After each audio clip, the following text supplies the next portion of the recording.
are listening to Digital Denizens. What's up, everybody? Woo! Oh, that felt good. Okay, so it's been a little while since I've had a little bit of a hiatus, and I apologize, guys, for being away. Just had to deal with some things in life in general. Take care of some things, some bodies. Got to take care of those skeletons in the closet. You know what I mean? You have bodies? too? What? No. Nothing? No. Never. They'll never catch me alive. I admit nothing. I admit nothing. I am not lying. What's up, everybody? Welcome to the Digital Denizens. This is where we live to discuss all things in the ever-expansive gaming realm. Today is June 11th, episode 36. I am your host, Keith Whelan, a.k.a. the Gamer Stache. Alongside me, I am joined by the one, the only, AJ Volpe, A4GZ. What's up, my man? Not much, brother. Thank you very much for having me on, as always. Good to see you and your beautiful stash of wonderness. Yes, it's been a little moist lately, so. I'm sorry to hear. And not from mustache rides. It's fucking hot out. My hair is still moist. I'm very sorry to hear that. It's very warm and very humid outside right now. I mean, it's unfortunate, the circumstances. Humidity sucks. Yeah. I like heat. Humidity sucks, though. Because, like you said, you just open up the door and just, like, flat. Like, you can look absolutely beautiful. It's like, I don't have much product in my hair right now. But it's like I said, like, you know, you just walk outside and you're just like, wow, you like look disgusting. Your hair is like all in front of you and you look like a freaking lunatic. I know. The one thing I picture every time is that that movie. Ever see that movie Bedazzled with what's his name? He was in the Mummy movies. I forget Brendan his Fraser. name, but Brendan Fraser. yeah. But in Bedazzled, he like I makes all the wishes, and he wants to become like a famous, like one of the best basketball players. And he's like white and fucking 6'4", and he's just like buckets drenching, just like dumping over his fucking head, and just like. I go out there, you gotta give 110%. Yeah. 110%. Yes, dude, that's just fucking hilarious. I remember that movie. That was a good movie. So good. Now I want to watch that. Oh man, I forgot to change the I'm episode not gonna lie. logo. I watched it. The comedy was prime. Yeah, Oh my god, I love Elizabeth Hurley. Oh my god. I would have to agree on that. Yes, I agree with you on that front. Faux show. All right. Before we get into it, remember that if you guys want to write into the podcast and have us read your funny anecdotes, interesting or emotionally charged video game stories, offer up ridiculous life questions like, what is the Vibe Scepter? Well, if you played Super Princess Peach, you would know that the artifact in Super Princess Peach is the influence is used. Sorry, hold on. Let me get back. Super Princess Peach has the power to affect emotions. When Bowser gets his hands on it, he uses it to influence the control of his enemies, and even manages to capture Mario Brothers in the process. In a textbook case of role reversal, Princess Peach sets forth to rescue the kidnapped friends. The concept of a magic wand that controls your emotions isn't especially outlandish, but the game breaks the fourth wall in the most unexpected way. After Bowser is defeated, the game suggests that the Vibe Scepter might actually be hidden in your house, and further implies that it might be the reason why your mom has been so happy lately. I never likened. I really would thank God that you said that, because I was just like coming to my head, there's no way. You're like, where is this going? This has to be going in that direction. Stupid. I would have been sorely disappointed if it didn't. It's like, you wasted an opportunity. What are you doing? Oh my god. It says, I never likened the scepter to a Hitachi magic wand until the game spelled it out for me, but I guess vibe has more than one definition. Literally the first thing that I thought, and obviously my brain's got to get washed because my mind's in the gutter. Yeah, man. I feel you. Terrible. If you guys want to share with us what you're currently playing, we would be thrilled to share your thoughts with the rest of the listeners. We also have our new segment, which is Pixel to Pixel, where we make mentions and shout-outs to those who would like us to. We also have a new series of episodes called the Content Creation Corner. Let's see. That's so we can bring in streamers, YouTubers, podcasters, artists alike. like-minded people that we want to bring in for New Game Plus, which is the group that AJ is part of. I'm part of it. We have Leslie, Matt, Chadley, Chris, other Chris. We have a lot of members, and there's other podcasts. A lot of Chris's. We do have a lot of Chris's. But we also have like other podcasters and YouTubers that have joined our Discord that stop by to come and hang out, share butt memes, a lot of it. Yeah, if you guys want to hit us up, you can find us on Instagram at New Game Plus Network, Discord, and then we also have the merch, which I'm wearing the Digital Denizens t-shirt that I designed, and that is Storefront Tier at jyachannel.com. So you can find. I keep forgetting that exists. I know, right? We need to change it so it's just like New Game Plus Network and not JYA Channel, because I don't think. I'm still gonna forget. I know, right? I don't even know who I am anymore. How do I go? Who am I? For the love of all that is holy, make me a sandwich. Jesus Christ. But AJ's got his shirts and stuff there. I think we have Leslie's Sector 7 item shop, Devoted Saint Retro. We got the Fanboy and the Snob. We got all the merch for all the peeps that are part of New Game Plus Network. So please hit us up. You can also, to write in, you can find me on Facebook, Facebook at Digital Denizens. Instagram is digital_denizens. And yeah, so please check it out if you want to write in, do that. I haven't done, since I'm just coming back, I haven't done the content creation corner yet. I need to find some people to interview. I knew it. Those aren't the bodies that are in my closet. How dare you? How dare you accuse me of something I've never done before? One time, my little body just slink down to the floor, and then all of a sudden I'm accused of being a murderer. Have you seen the body before or after? No, you have not. You cannot prove a thing. Just because you found a couple people fishing with the sleepies doesn't mean that was me. I mean, that could have been how many other guys, That's about it. I mean, you try to say that everybody with a beautiful mustache and the slicky back hair is a murderer? Yeah. I, sir, say that is very incorrect. And I would like to see your lawyer. Exactly. Yes, that. Yes, also that. Let's see. We also have our series Next Gen, where we bring on teen gamers to talk about the games that they're playing and what they think about them. We also like to get involved in a little more like mental awareness with New Game Plus Network. So we do our Motivational Mondays on Instagram through each one of our pages, which I know we usually post them on New Game Plus Network under Instagram and our individual pages. But yeah, it's just kind of reach out and give people a little bit of hope and some guidance. We all go through different things in life, as I have and other people, every day. So it's nice to kind of focus on that and reach out to people if they need a hand or just some advice or whatever. So, I hear some rumbling. What's going on? I didn't do it. I didn't do it. It was you, AJ. I knew it.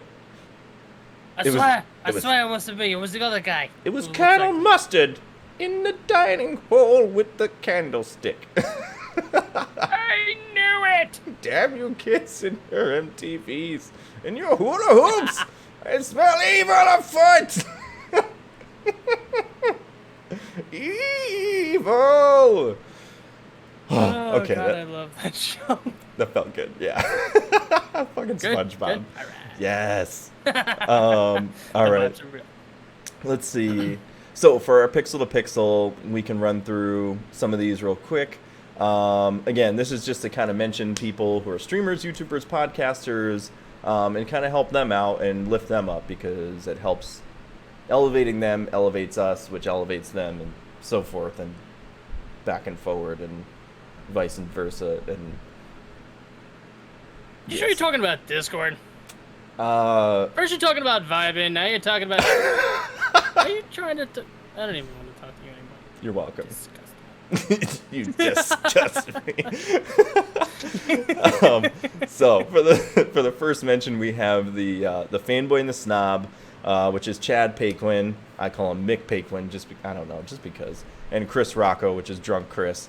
They run the podcast that covers games, comics, movies, TV, anything relevant or non-relevant topics. You can find them on Instagram at Fanboy and the Snob, and find the link in the bio to get to all their content, as well as their content on Spotify, Apple, Google Podcasts, and Overcast. And I think sometimes they post it all to YouTube, but sometimes they go live on Twitch. Not always, but it depends. We have Devoted Saint Retro, which is Matt. He creates game art and woodworking with woodworking and CNC machine. So it's like very precise and very cool. Awesome stuff. He does like controller stands with LEDs and like the epoxy.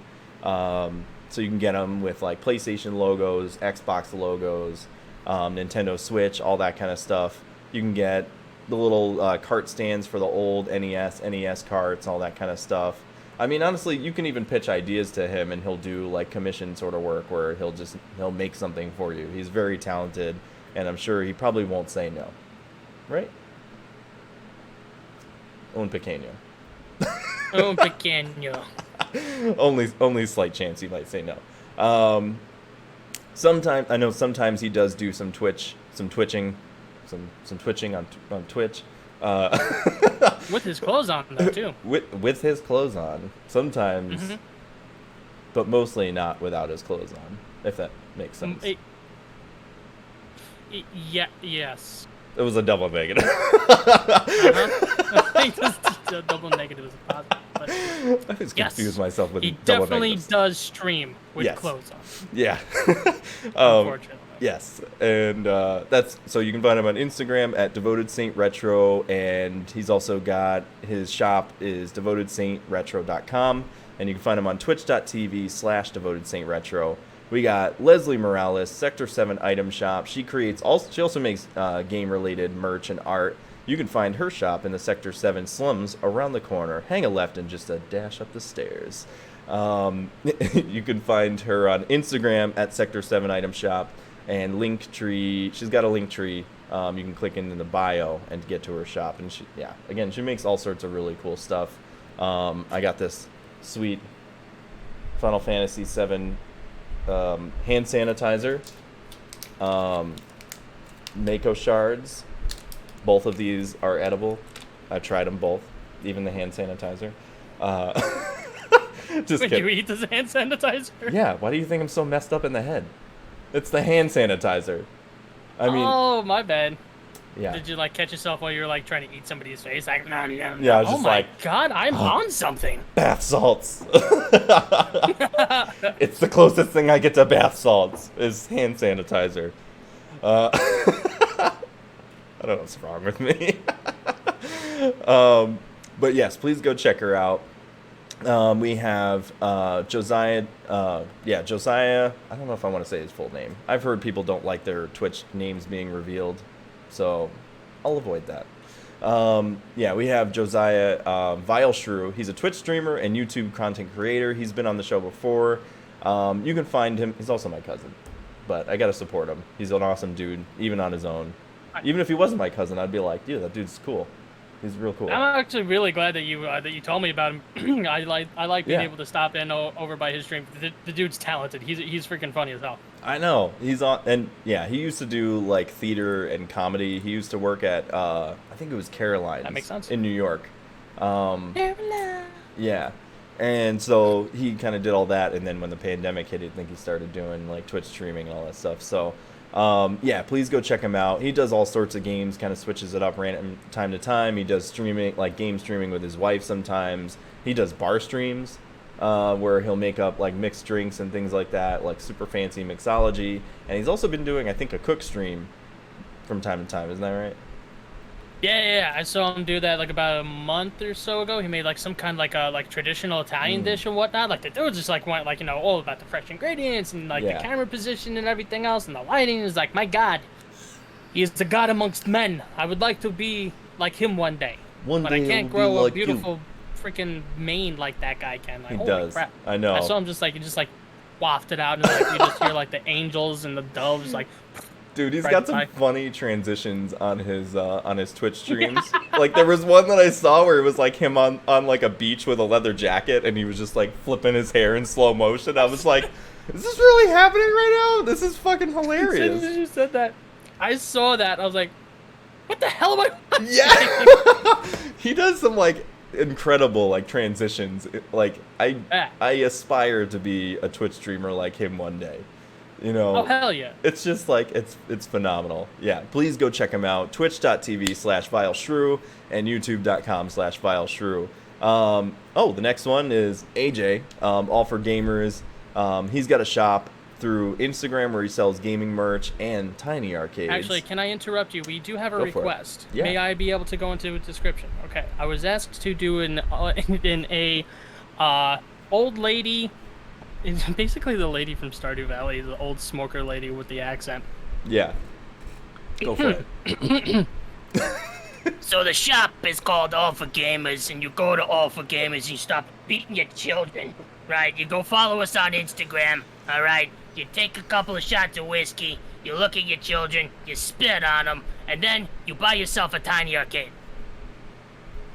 This is one of them sons of bitches right here. You go on there, you buy a tiny arcade. It's Space Invaders, okay? It's kind of like my children, where they invaded my life, and I regret every decision. But you buy one of these tiny arcades, I promise you, your children will still be there. Throw it at one of them, they might not be there. I don't know. But go to who can say? Who can say? Go to Instagram. Go to Instagram and follow All for Gamers. Also go to Facebook, follow All for Gamers, buy one of these damn things, and don't make your kids. Okay, that was better. Please don't throw things at your kids. Okay, thank you. That was amazing. Thank you. And scene. Was that all improv? Improv? Absolutely, right off the top Oh of my head. my god, dude. That was fucking amazing. Thank you, thank you. That I was know how to market. beautiful. Go get my stogies, would you, goddammit. So you can find him on Instagram at All4Gamers, allforgamers.com, Facebook at All4Gamers, twitch.tv/A4GZ, Monday and Tuesday, or no, Monday, Wednesday, usually around 8:30. Looking for a third day. Yeah. Do it, man. Do it. And what have you been streaming lately? Just real quick. So I'm trying to come to a conclusion of what to officially start streaming regularly. I figure I want to switch it up every month if I go back into a series, because I'm putting Stardew on the back burner for a little bit. So I streamed Moonlighter on Monday, nice. which is a pretty interesting game. So it's a roguelike, very fun game.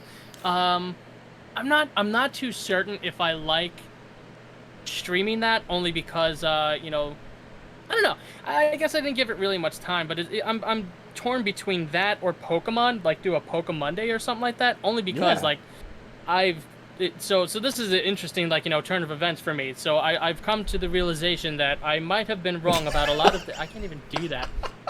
Yes. I've been wrong about a lot of different franchises. I'm really jealous that you can do that, to be honest with you. Like, I cannot grow my facial hair any longer than this because I look like a freaking lunatic. Like, it then becomes really patchy, and I just look like you haven't showered ever, have you? Just shave everything else and let the mustache and just that go. Yeah, but then I still so I might have lost weight, but I still have a little bit of a double chin because I drink a lot of coffee. I need to drink a lot of water to flush my freaking face back out and lose lose the little gobble over here. Maybe eventually next year. Or just trim that and let the mustache go. I mean, that might be good. I don't know.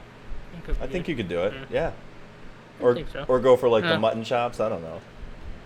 Yeah, mutton chops. Yeah, I think that's kind of. I don't know. It's just that's it. Just like hide my face. It's like that's it. I'm all mutton chops, baby. What is that? It's talking mutton chops. Oh my god, is that Chewbacca? No, that's just AJ. He let his mutton chops grow wild. Oh man, that's amazing. Oh god. Oh yeah, so I finally played Pokemon for the first time. Literally, I've never played other than Pokemon Snap and Pokemon Stadium, like back on the Nintendo 64. Yeah. I haven't played any Pokemon video games. So okay. I said, screw it. everybody's always I don't like turn-based RPGs, right?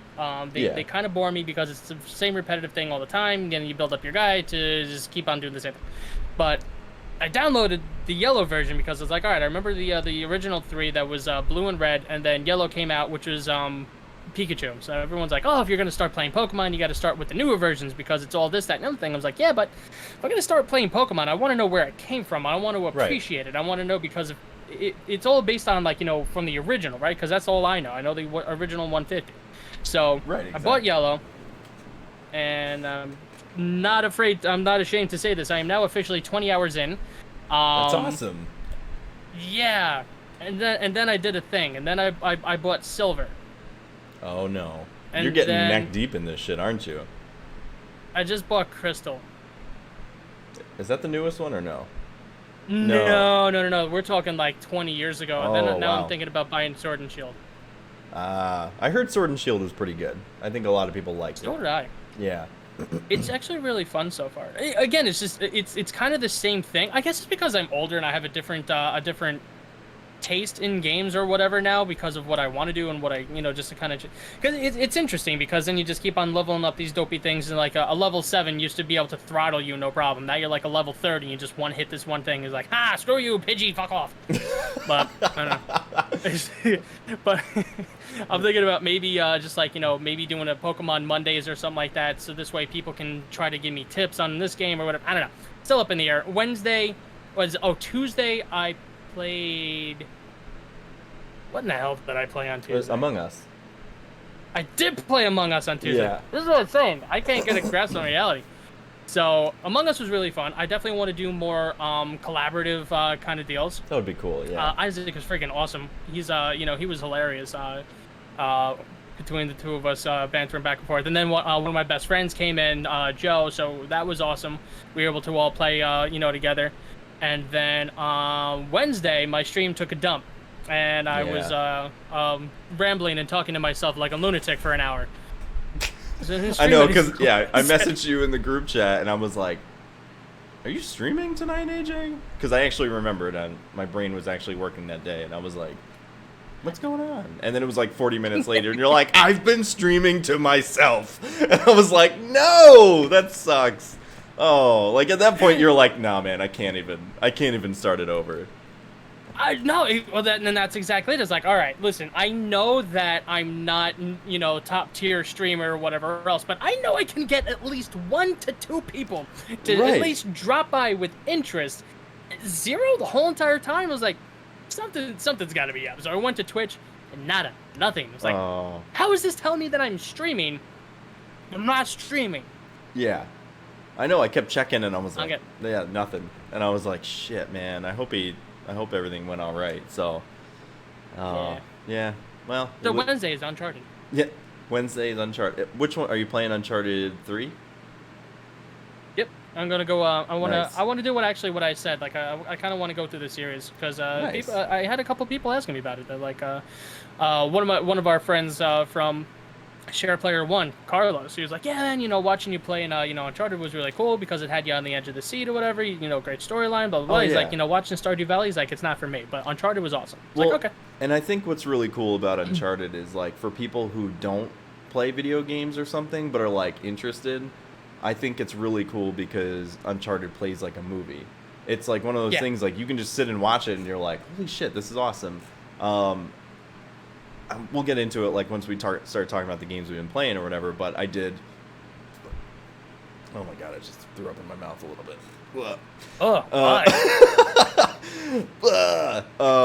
I played through Uncharted 4 and then I went back. I'm like going backwards to the series. I played Uncharted 4 and now I'm playing. You just played Uncharted 4? Yeah. And then, nice. So I can help you when I watch your stream. I'll be like, yeah, AJ, go that way.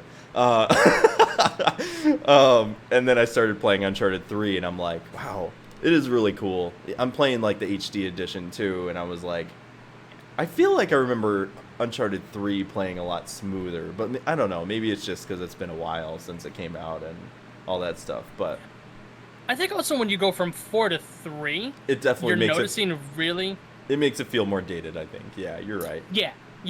4 is so fluid, and it's just like, it's top tier, Yeah. You're definitely trading down. Although I still personally think 3 is an awesome game. It is. You're definitely trading down because 4 is definitely my favorite, hands down, out of the whole series. Yeah, exactly. All right, well let's get through the rest of the shout outs, and then we can talk about the games we're playing. Sweet. So we got Andre Wenger, Fingers421. He's a Twitch streamer. Instagram at Fingers421. Twitch.tv/Fingers421. Pretty sure he does Valorant for the most part.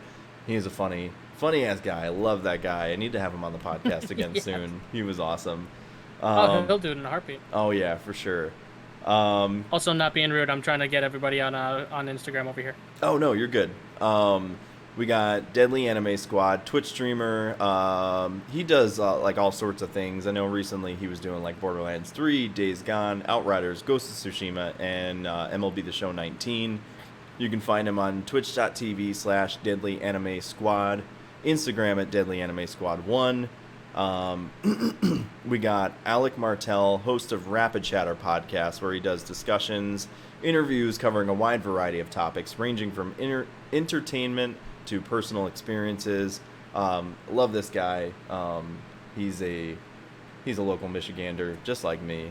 And Failing favorites, I see. That's right. Yeah, man, I'm gonna take him out back and give him the boots medium style, eh? Yeah. You can find him on Instagram at Ghoul for Coffee, Instagram at Rapid Chatter, and anchor.fm/Rapid Chatter. So please go check him out.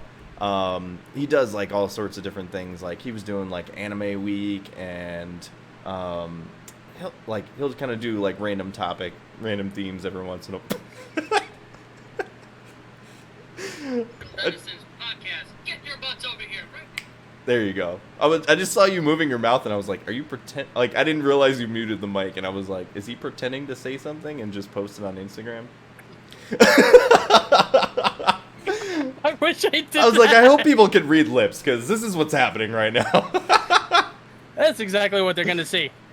I, What the hell did he just say? What'd you say about my mama? Oh, come over there and beat your ass. You're like, man, I need to get better at reading lips, or I need to get better at talking silently next time.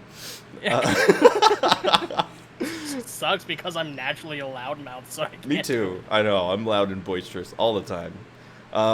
People at work are like, "Shut the hell up in there, would you?" And I'm like, "Sorry." Sorry, I was whispering.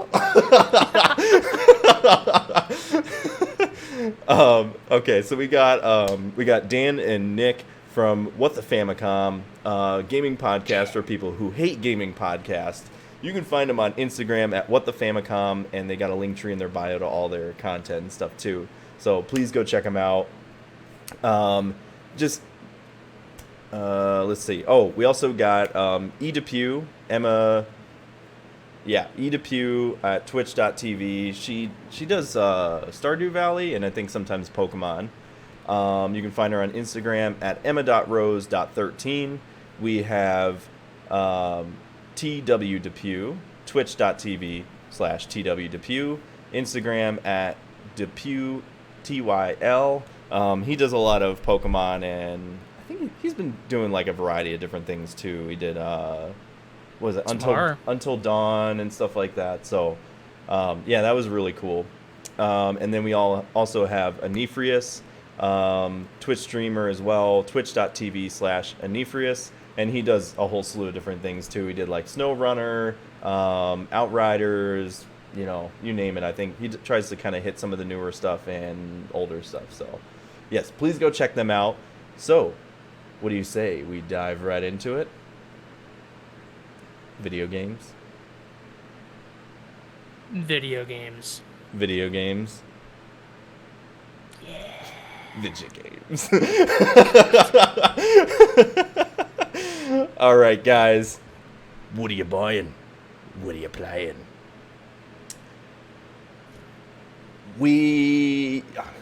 Okay, so we did kind of talk about this a little bit, but we're gonna dive right back in. Yes! I played Uncharted 4. I try to play this game at least once a year. Like all the games in the series, I will go through and just binge them all like at least once a year, if not every other year, because they're just so amazing. And it's like I don't know, because I've just kind of been like in my own head with a lot of things, and you know, on the hiatus with the podcast and stuff, and just dealing with a lot of just a lot of things, you know, and stuff and things and stuff, and you know, I like things. Dealing with a lot of like anxiety and all that kind of stuff. I was finding it really hard to jump into games in general. So I haven't like played a lot in the last few weeks. I've just been kind of taking a lot of me time. But one of the games I think I love is the Uncharted games, because it's one of those things you can just jump into. Like, you don't even really have to think about it. Like, yes, there's shooting and all that stuff, but it's not like super complicated. You know, it's just like, but and they're like quick spots, and then you have like a good stint where you have like cutscenes and story and all that kind of stuff, and like puzzles that are just like, oh yeah, I can do that, and this, you know, and it's just like a lot of climbing and things like that. So it's just it's a good way to distract your mind and just enjoy it, you know. It helps you focus more on an adventure thing. Yes. So exactly. Yeah. And it tells one hell of a good story. Even though literally all 4 of the games have the same exact premise. It's literally the saying of it: if it ain't broke, don't fix it. That's right. What happens? Nate knows about something that not too many other people know. He needs to go out and get it because he needs the adventure. Some bad guys start chasing him because they want the treasure. Nate finds said treasure, finds out something that's wrong with it, about the treasure. Exactly. Where he can't keep it, or can't keep enough of it, or whatever else, and then all of a sudden that whole entire treasure, poof, gone. And then on to the next event. But it's the same premise, and it's always awesome because, you know, Victor goddamn Sullivan's gonna be there being Victor goddamn Sullivan. Nate's Sullivan. Gonna be the yes. Love that guy. Yeah. Every guy should be Victor goddamn Sullivan. Love it, stogie man. hang out of his mouth. Yeah. So awesome. Maybe No, not I the totally Woodward's agree with part, you. but I don't know. I wanted to add real quick. Leslie dropped in the chat and she said, they say people with anxiety go back to things that they're familiar with because it makes them feel at ease. I totally feel that sentiment in, you know, the current situation that I'm in. It made me feel at ease playing those games because I was so familiar with playing them. I was just like, oh my God, I remember this part. It's like that. I think it's like the nostalgia coming back to you, and you're like, oh, it feels warm and fuzzy and explodey things. Yes, shoosty. Yeah, so yeah, it was really nice going back to it. I still need to return back to God of War, but that just felt really daunting for me, you know, at the time. So I was like, I will return to that and finish it. I remember exactly where I left off and everything. I did jump back into a VR game, Medal of Honor VR. And that was pretty cool because I'm like pretty close to the end of it, and that was really fun. Just because I think like for me, VR feels easier than like picking up a controller and just playing it. Like, yeah, you're doing more with your body, but I feel like it's more intuitive in the sense where you're using your actual arms to aim the controllers and stuff, and to aim the guns, and you can look around, and it's just more intuitive. It's like walking around and like you would in real life. So that was a lot of fun. I'm trying to think if there was anything else that I played recently. Nothing's coming to mind. Nothing at all. That's about it. I think that's pretty much about it. Yeah. So what have you been playing, man? So Uncharted 3 for about an hour, as we were just saying beforehand, and then hold on, I'm gonna yell at my dog. Shut the hell up! We're trying to do a podcast, dog. Check this out.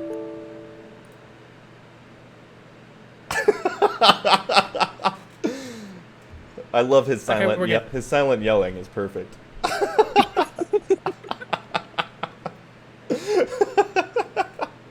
Nothing wrong with me. But yeah, so I was got back into playing Uncharted 3. I am going to be going back to that. I love that series. I was playing Knockout City. Nice. Leslie said competitive games. Leslie said you played Poopy Old Car. I played Poopy what now? Poopy Old Car. Oh, you played Poopy Old Car? What is Poopy Old Car? I don't know, but it sounds like an amazing game, and I'm kind of disappointed that you didn't play that. Oh no, never What mind. the- I played. Sorry, that was for me. I apologize. I played Poopy Old Car because like a little over a week ago, my car, I was driving it. It was fine, and then the one day it was just like, and fucking died on me. Like, you know, and I checked, there was like no fucking oil in the engine, and apparently, like, I think all the oil leaked into my coolant, and it was just like, what? It was only 103,000 miles. The car is a 2010 Volkswagen, but of course it's fucking European, so, you know, they make everything complicated. I think the car really hated me. It was kind of did you like start making fun of it and going like, oh, I'm the Volkswagen. Oh, look at.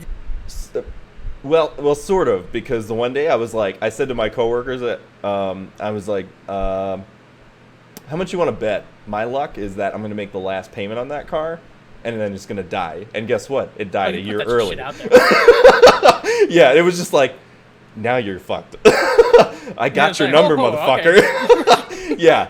Put the script on you. Go fuck yourself. Yeah. Is that how you feel? Because I'm going today. Bitch.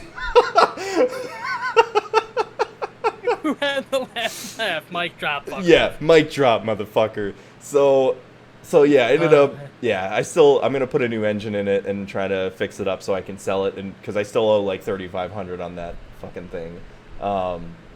But me and my dad are going to do that together. So I think it'll be a cool bonding experience. It'll be something, I mean, it's something you learn from, and next time I need to put in an engine, I'll know how to do it, but not want to do it. So there's that. Yeah. I mean, that'll be good. I'll be like, I remember how much of a bitch that was, and I won't ever do that again. I remember busting my knuckles and breaking two of my fucking fingers. It was a great experience. It was perfect. Yay, education. Yay. Knowledge is pain. Exactly. So I bought a 2018 Jeep Renegade, all black, and it's 6-speed manual. It was the last year they made them in manual, so I like it. It's got 4-wheel drive and run flats. Can't get any better than that. I'm surprised that they actually still up till that point, because I remember I was looking for like a few years ago before I bought my car that I have now. I have a what the flying rat's ass do I even have? I got something. I got a Nissan Altima. Jesus Christ. So I got a nice Nissan Altima 2015. Beautiful car. I love it. Is that what you have now? I was looking at other cars that were... Yeah. Okay. This is actually my my first new car, right? Because this car's like going on 3 years old. So I bought it when it was only like 2 years old, 3 years old. Yeah. So I bought it like 2018. I bought it. So I've had it for almost 3 years. But that was like my first new car making payments or whatnot. But I saw that there were other cars out there with manual options. Motherfucker, those were more than automatic. Really? Because it's a luxury, or it's because it's not that common of an option. I was like, you're literally taking out a whole entire thing where you don't need to run a separate system because you are changing the gears. It should be less. You have less parts in there. Why is it more? I didn't think that was the case. Maybe not so much anymore. Maybe it was like 5 or 6 years ago. It might have been. I don't think that they really charge more for it now. In fact, I think especially if you buy a used car, it's actually worth less because you're changing the gears manually, which means that there's more wear and tear on it depending on how you drive it. So it should be. Yeah, if you lease a car for $24,000, when you're done with the lease, it's worth $12 because it's a manual. Yeah.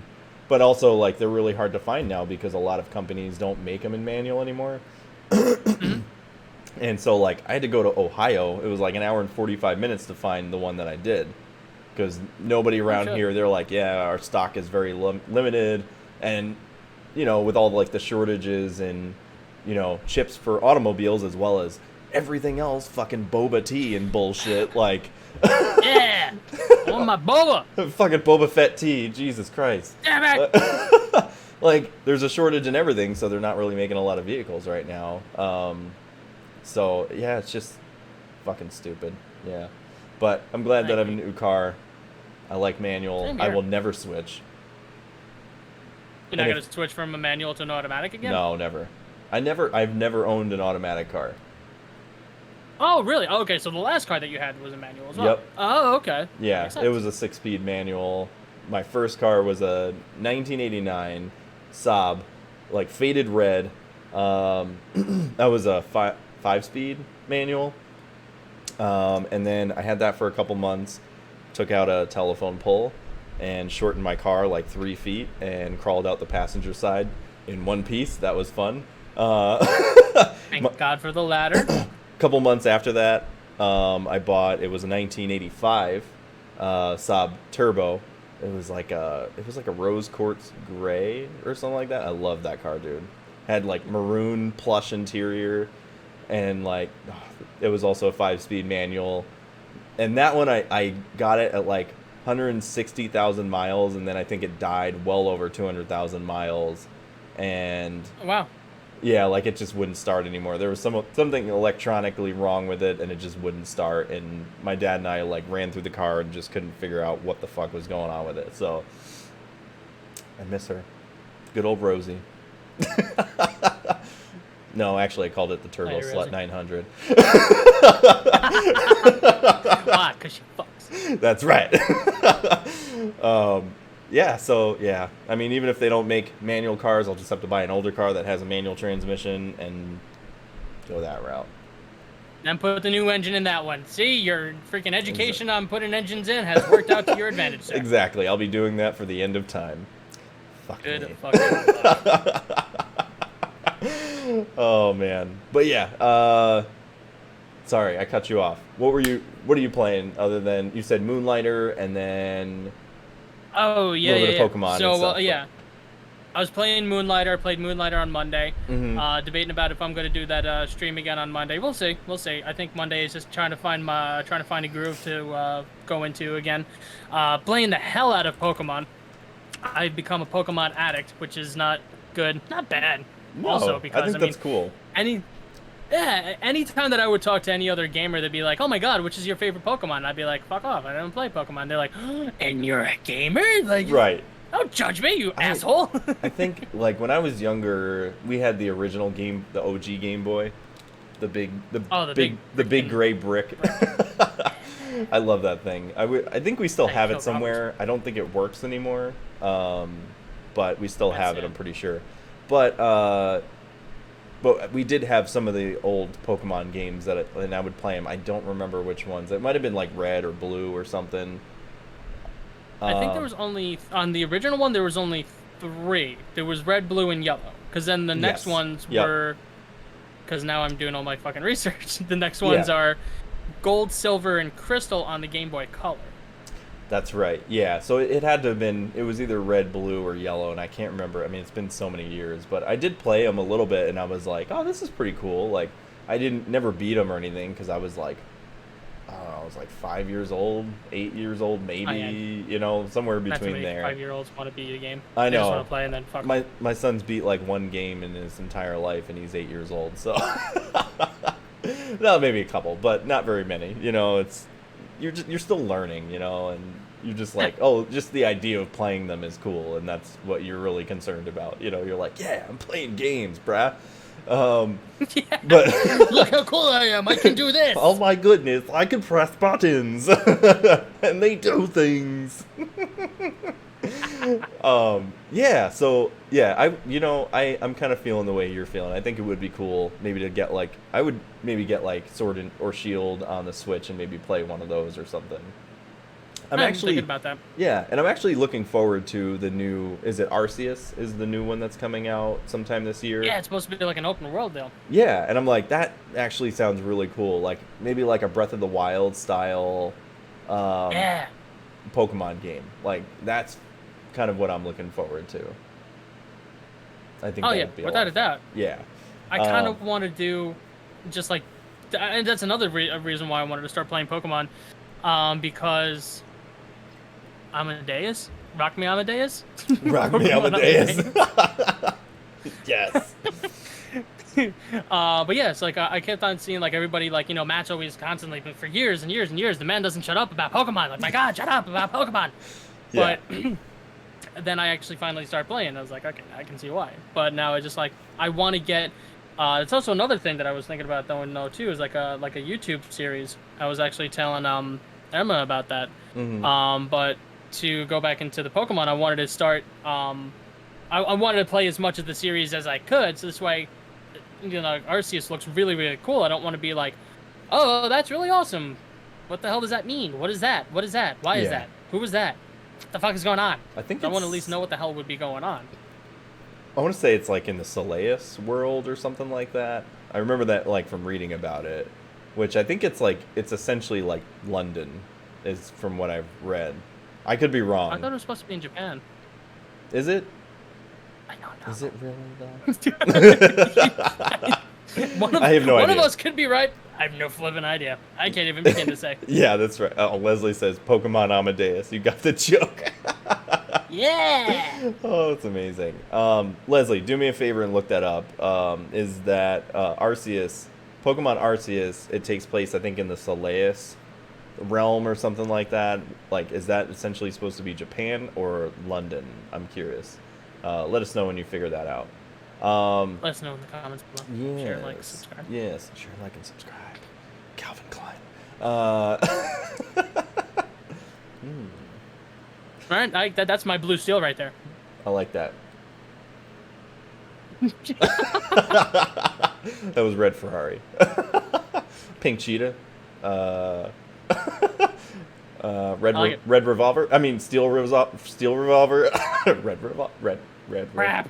Red Magnolias. Shit. Red Magnolias. Fuck. What are you doing? Just putting movie words out there. I don't know. I don't know. I'm just creating words and names and shit. Oh, Yeah. England is what. Yes, she said England. That is what I meant. Oh. Yeah. Well, Oh, London Lena said isn't. England. I guess London isn't England, right? That makes sense. Last time I checked, Oh, yeah, London that's right. still London was in is England. Son of a bitch. Son of a bitch, Gonna what you- say that, Paris is in France. What? What are you, Mr. Scholar? I thought it was in Rome. No, that's Africa's in Rome. Oh, you're right. That's right. Yeah. Shit. I need Oh, I can get my geography right. This is bullshit. This is why I went to Shul. What's that? Yes. Yeah. Yes. What is that? Yes.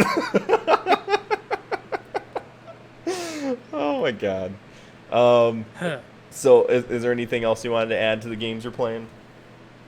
Yeah, I was playing Knockout City, which is a really fun game that I would like to download on my Xbox. It is competitive dodgeball, so you're not actually confined. Dude, so much fun. I cool. streamed that about a week or so ago with Carlos. Mm-hmm. Dude, it is so much. You can. I think it's $20 on the Xbox, or it's free if you have Game Plus. Well, you have Game Pass Ultimate, right? I have Game Pass for PC. It's just like the standard level. Okay, just the standard. Oh, okay. Yeah, but I 'Cause think it's free for. I think Ultimate just allots you like the extra DLC and all the other like add-on shit for games, but it should allow you the game itself. I think. Not for this. Really? It needs to have. You need to have Ultimate. Yeah. That's weird. So I when never understand that. they're trying real hardcore. I mean, that's why they had that freaking push where they were actually going to take the regular Ultimate, regular Game Pass, and they were going to jack it up by basically double the price to forcibly switch everybody to Ultimate, because they're trying to get everybody over to Ultimate for some reason. But then there was such massive backlash because that's a dick move to literally double the price of something. That was also involved with the Xbox Live Gold. They were gonna they double the price of Xbox Live Gold, and everybody pushed back. And they were just like, just kidding. Sorry, that's not actually happening. Literally within a 24 hours. Yeah, exactly. If you freaking do this, we're gonna come to your houses and we're gonna kill you all. It's like, okay, you don't want to die today. Ooh. We're gonna switch it back. That was a close call. I mean, good thing it was a joke, right, guys? Right? Right? We're all friends. We're all friends, right? I don't have a family. I don't have any kids. It's fine. Down the guns. Yeah. Whew. Man. But so it's $20 I think for PC and Xbox if you don't have it. And it's on all the major systems, I believe. I have it on my Switch for free. The graphics are meh, but I want to get it on my Xbox because the controller is just better in my opinion compared to the Pro controller. But that's a fun game. And that's actually I think that's about the list of the games that I've been playing so far. No, that sounds really cool. I'll have to check that out.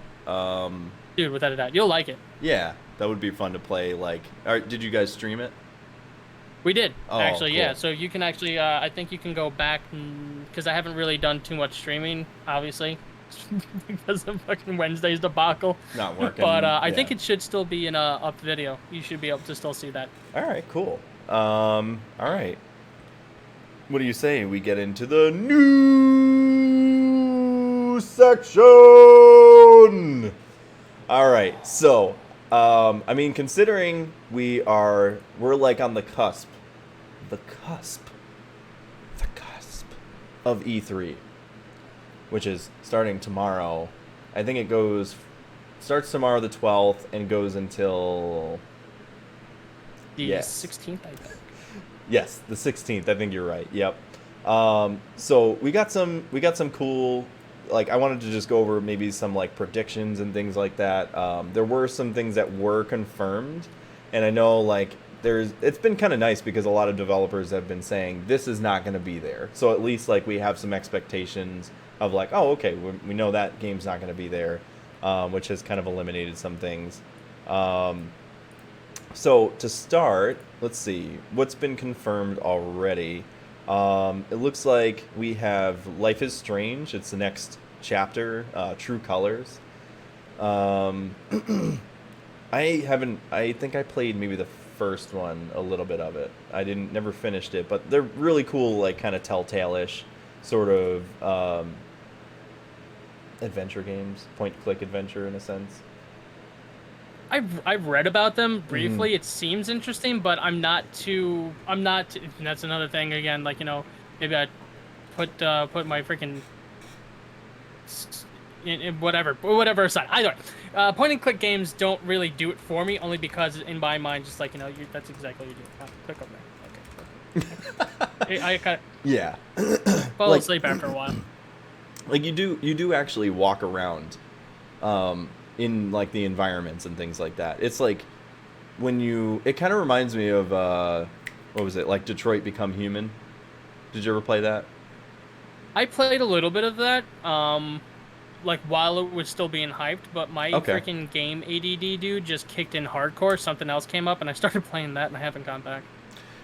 Yeah, I never finished Detroit Become Human, but I did play their other games like Heavy Rain on PlayStation 3, and then there was Indigo Prophecies, and so if you remember like what the gameplay is like from Detroit Become Human, it sort of becomes like a quick time event in like the action scenes and stuff.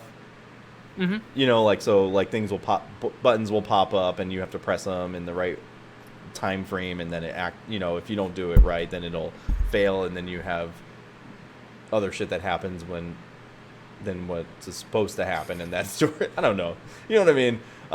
So it's very similar to that, but yeah, I haven't really heard anything about the new one very much. We have like a bunch of other stuff, other games with like it looks like crossovers and sort of DLC added, because what was it? Resident Evil Village has already been released, and it looks like Capcom is having an E3 showcase event hosted by streamer Rachel Quirico. I don't know. I'm sorry, probably butchered that. But it looks like they're going to be the title will join Monster Hunter Rise, Ace Attorney, these are going to be during the event. Monster Hunter Rise, Ace Attorney, and several other Capcom titles at the event. Capcom's showcase starts at 2:30 p.m.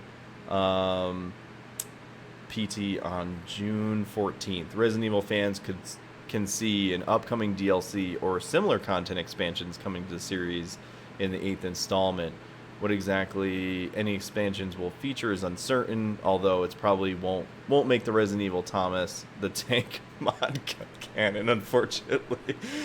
Oh, that's a shame. That thing's terrifying. It is very terrifying. Yes, I would agree. My God. Imagine if you just see like a big boob Thomas the Tank Engine coming at you. I would shit myself right there. Right, I know. It's scary. I mean, Thomas the Tank Engine is scary in himself. As a kid, you're like, oh, he's so cute. Oh, my God. But as an adult, you're like, no. There's a talking train with a face with enormous gazungas coming at me. And he's always terrifying. And he's always being an a-hole to the frickin' the mayor, whatever his name is. He's like, the mayor's like, don't do that. You shouldn't do that. And he's like, I'm going to do it anyway. Dude, that show gets real dark sometimes. It does. I think I was watching JonTron or something like that like a couple years ago, and they go off about like an episode about how there was this one a-hole train that just kept on doing its own thing or whatever, and they literally took him off the rails, encased him in like cement or something like that to teach him a lesson. They imprisoned this freaking train. Dude, yes, I remember That's that. a dark shit for a kid's cartoon. Dude, I watched that when my son was like 4 or something like that. He was probably like 3 or 4, and he watched that show like religiously. He loved it. But I remember watching, I would sit there like and eat breakfast and watch it with him in the morning on the weekends, and I'd be like, this is fucked up, man. This is really fucked up. They're like, oh, what were they trying to teach kids back then, man? No wonder I'm so fucked up. Fearful of authority and always say yes to your parents, otherwise they're gonna fucking make a cement encasing. Yeah, they're like, we're gonna bury you in the cement patio out back. You better listen. I heard you were saying no to your mother. Might I remind you about what happened to that train who said no to the mayor? Do I have to go back to that episode? Eat cereal. That's right. Yeah, you better eat your cereal. Yeah, very terrifying indeed. Oh, God. So the next announcement we have is Far Cry 6. This is really exciting. That's gonna be fun. Yeah. Did you play a lot of the other Far Cry games? I played 3 for a good portion. 3 was pretty cool. I like the storylines. Yeah. Basically, and that's another thing. Like, you know, you bunch of assholes, then they get they get separated and then hunted down. Yes. Yeah. Far Cry 3 was the first. It was the first one that went across all consoles and PC. Whereas like the first 2, well, no, that's not true. Sorry, I take that back. The first one was PC only, and they did like a console port for it. It was it was a little bit different though than what the PC version was. And then the second one was consoles and PC. That one was really cool. But you had like the whole like malaria thing where you had to like constantly take meds and stuff, or else you would pass out like in the middle of nowhere. Oh, jeez. Yeah, it was a little much to handle, but it was really cool. Like they had a lot of really cool mechanics in that game. And took place in Africa, I want to say. But the third one I would definitely say is the best from what I've played, just because it had like the coolest villains in that game. Like what was it? Voss was like the first villain you encounter in Far Cry 3, and he's just like this fucking insane dude, and he like drops you into that pit in the water. Oh, that's the guy who's a freaking knife or whatever else like that, and she's like, yeah, he's a complete psycho. Yeah, he's like the definition of insanity is like doing the same thing over and over and expecting the same results, and then like drops you off a cliff into the water, like with your feet tied and your hands tied to try and kill you, and it's just like such a cool ass adventure. And then you had the fourth one, which I think it had what's his name? Troy Baker played as the villain, and he was like, I hate water. Voss, like the water? Yes, exactly. 90s shows were great. We only just drink Voss. Anything else tastes like ass. Oh my god. Yes. I've never had Voss. No, I have had Voss water. I don't remember what it tastes like. Water is fucking water, man. Come on. Let's be real. Unless it's a dirty tap water. That's you true. Literally Yes. see brown in there. You're like, Yeah. maybe I shouldn't drink. I would agree with that. Yes. That was my old man. Dude, his plumbing was so bad. I was like, all right, I'm going to be a good son. I'm going to buy you a Brita filter. What am I supposed to do with this? Like, your fucking water's brown. You put the dirty water in this, and it gets filtered out. You got clean water. You know what this man does?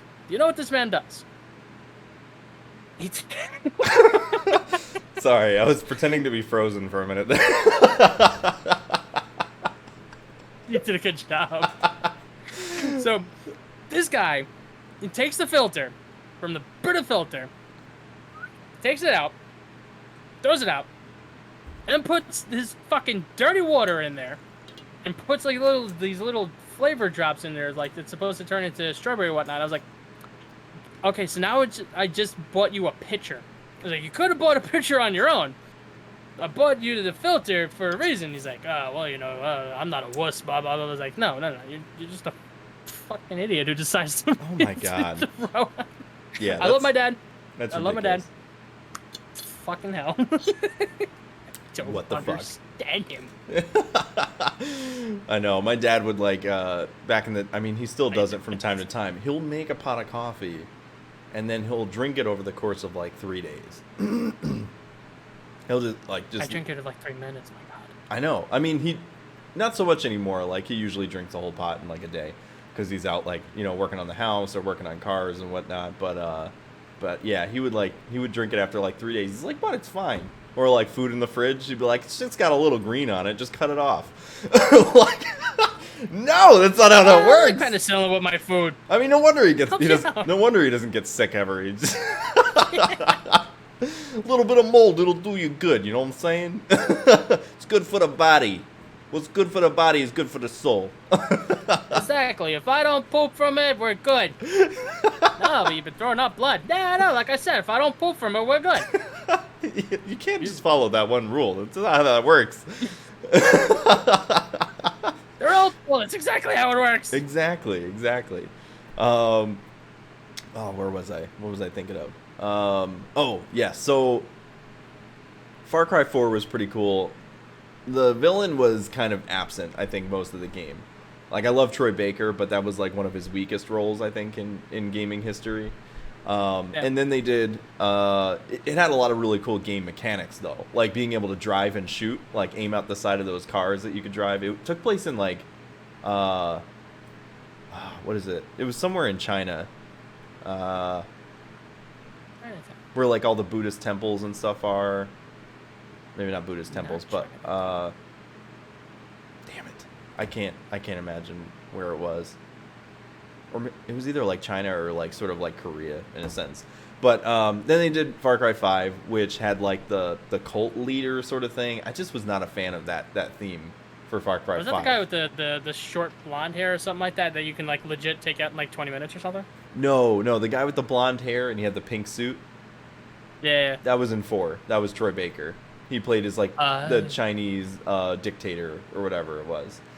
Got it. Yeah, and then 5 had the dude with the glasses and like the aviators and the ponytail, and he ran like the weird cult in like Montana or some shit. I don't know. In Montana. Yeah, it was. I don't know. Like, it was weird. The gameplay was fun, but the story wise, I was just like, not really feeling it. But Far Cry 6, I'm really excited for, because again, like the first one, the Far Cry 3 was my favorite because it had the greatest villains in it. Yeah.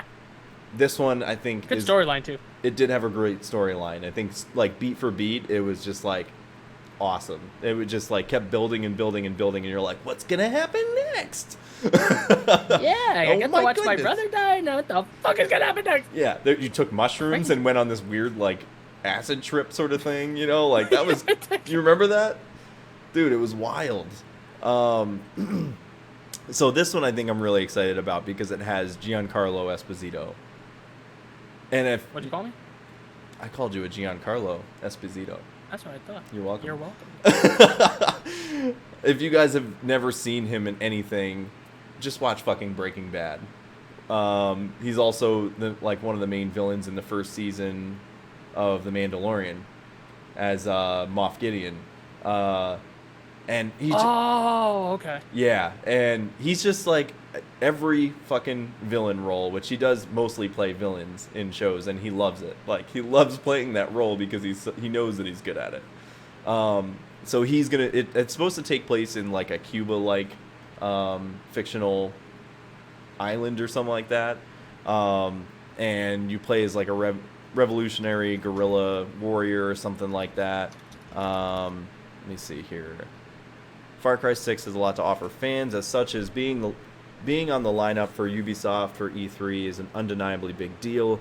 Ubisoft have stacked the deck for this E3. The publisher boasts one of the largest selections of confirmed games at the show. Perhaps this is an attempt to win back favor after the year of Ubisoft controversies. Either way, the studio is front-loading its Ubisoft Forward event with many titles. Unsurprisingly, Far Cry 6 is the biggest game in the Ubisoft Forward event. And I think so far, I think they have a launch for like, I want to say February of next year or something. I think it got pushed from this year to next year. Yeah, a lot of games do. Yeah, so I'm hoping like that this really steps their game up, going back to the original sort of formula that they had in the other games. So we also have Marvel Avengers War for Wakanda DLC.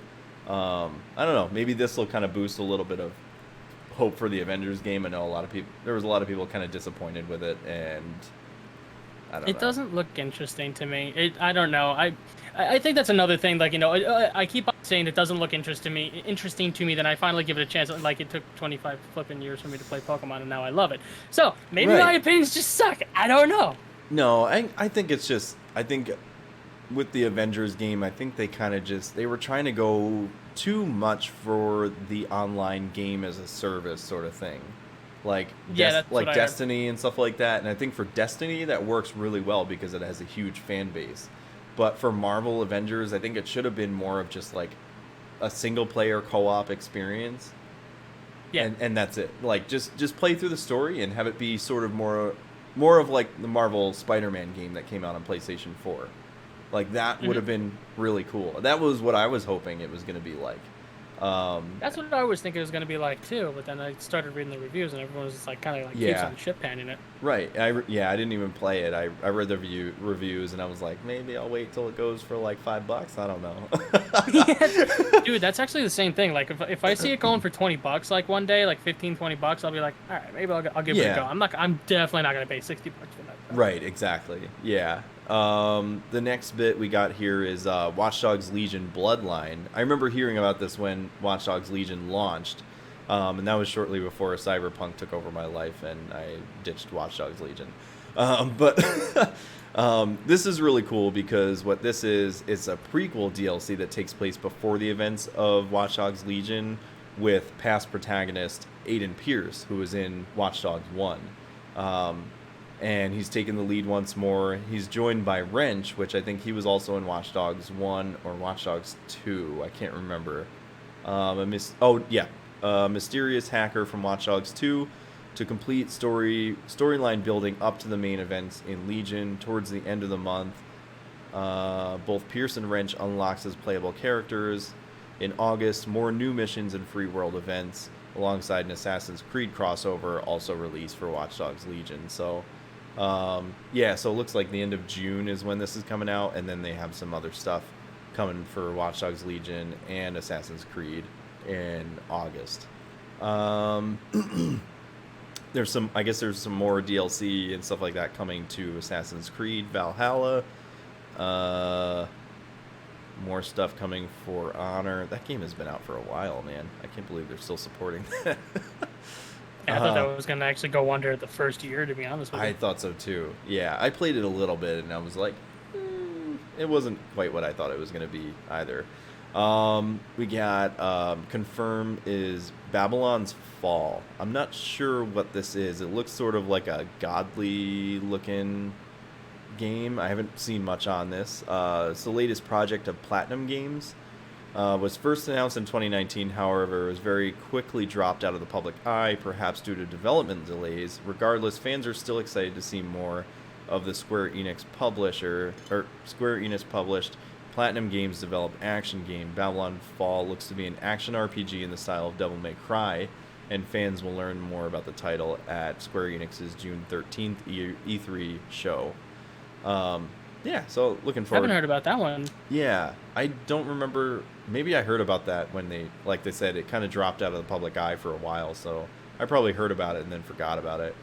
Anything that's kind of like a Devil May Cry aspect, I'm all about. Yeah, I like that sort of type of game. That sounds really fun, especially coming from a Square Enix. Usually, there's a lot more RPG sort of hack and slash, but more like Final Fantasy sort of style gameplay and everything.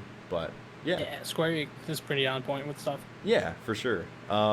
We have Rainbow Six Quarantine, recently renamed to Rainbow Six Extraction. I wonder why that is. I have no idea. No idea at all. Did we just live through a pandemic for a year and a half? No. No. Welcome to Rainbow 16, COVID-19 edition. No! I don't think that's going to go well for sales. No, that was a bad idea, man. Definitely. Yeah. So optics were not there. This has a spot on the Ubisoft Forward event. Extraction already hints how the game is this game will not rely quite as heavily on the realism of other Rainbow Six titles. In fact, the trailer looks somewhat similar to recent titles like Control. Perhaps Extraction will also incorporate the weirder elements of science fiction. Rainbow Six Siege will also have its new mission, North Star, and crossplay features shown off at the event. So, so this is actually a new one. I was thinking it was like in cohesiveness, like DLC with Siege, but apparently this is like a newer sort of science fiction, weirder thing, new game in itself. That's a good descriptor. Yeah. So, yeah, something like that. It was definitely one of the things with the stuff and the science and the fiction and the gameplay and those things. There's a lot of words. Yeah, man, you got it. And then the last bit here is Eidos Montreal's confirmed new game. A lot of people thought it was going to be a new Deus Ex game, but apparently I don't think that's going to be the case. It says, while the exact details are uncertain, Eidos Montreal is set to announce a new title at E3. Deus Ex developers are unfortunately unlikely to be bringing a new entry into the iconic RPG franchise. Instead, Bloomberg journalist Jason Schreier implied that the studio will be showing off a Guardians of the Galaxy video game in a recent tweet. This forms a part of the larger set of Marvel games rumored to be at the event, including an alleged XCOM with Marvel Heroes, game from Firaxis, according to this Reddit thread. Guardians game from Eidos Montreal could be fascinating, especially in the context of other exciting upcoming space games. So that's kind of exciting. I hope it's going to be better than the Marvel Avengers game. Especially like I love Guardians of the Galaxy. Like they're probably one of my favorite characters and like aspects of Marvel and like the Marvel MCU, stuff like that. So I'm curious to see what this is gonna look like. Also, they mentioned like the XCOM Marvel game. I think that sort of type game would be really cool. I could try to get behind that. I played Mario and Rabbids. That was pretty fun. It's very similar to that sort of gameplay. So it's more of like I guess more of like a tactic style. It's not turn-based.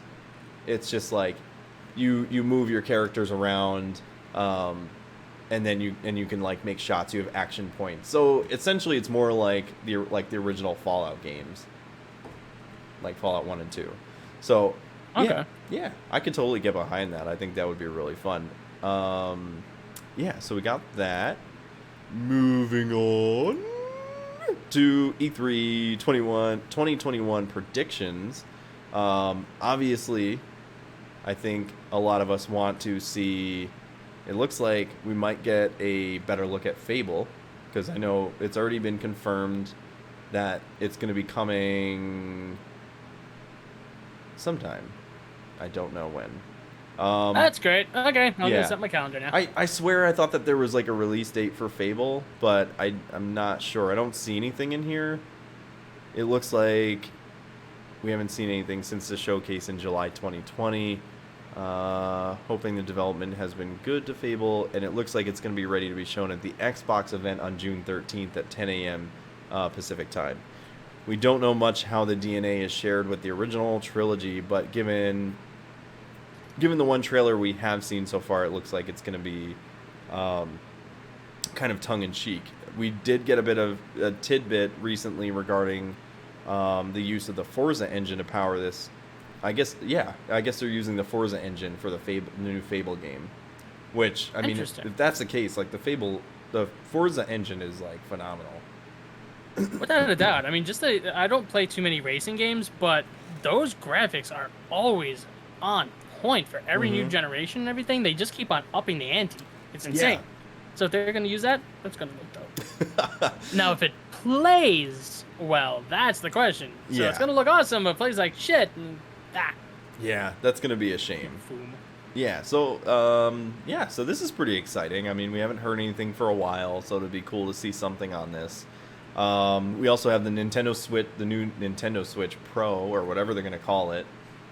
That's pretty much already been leaked or announced, so hopefully we'll see that at E3 during like the Nintendo Direct.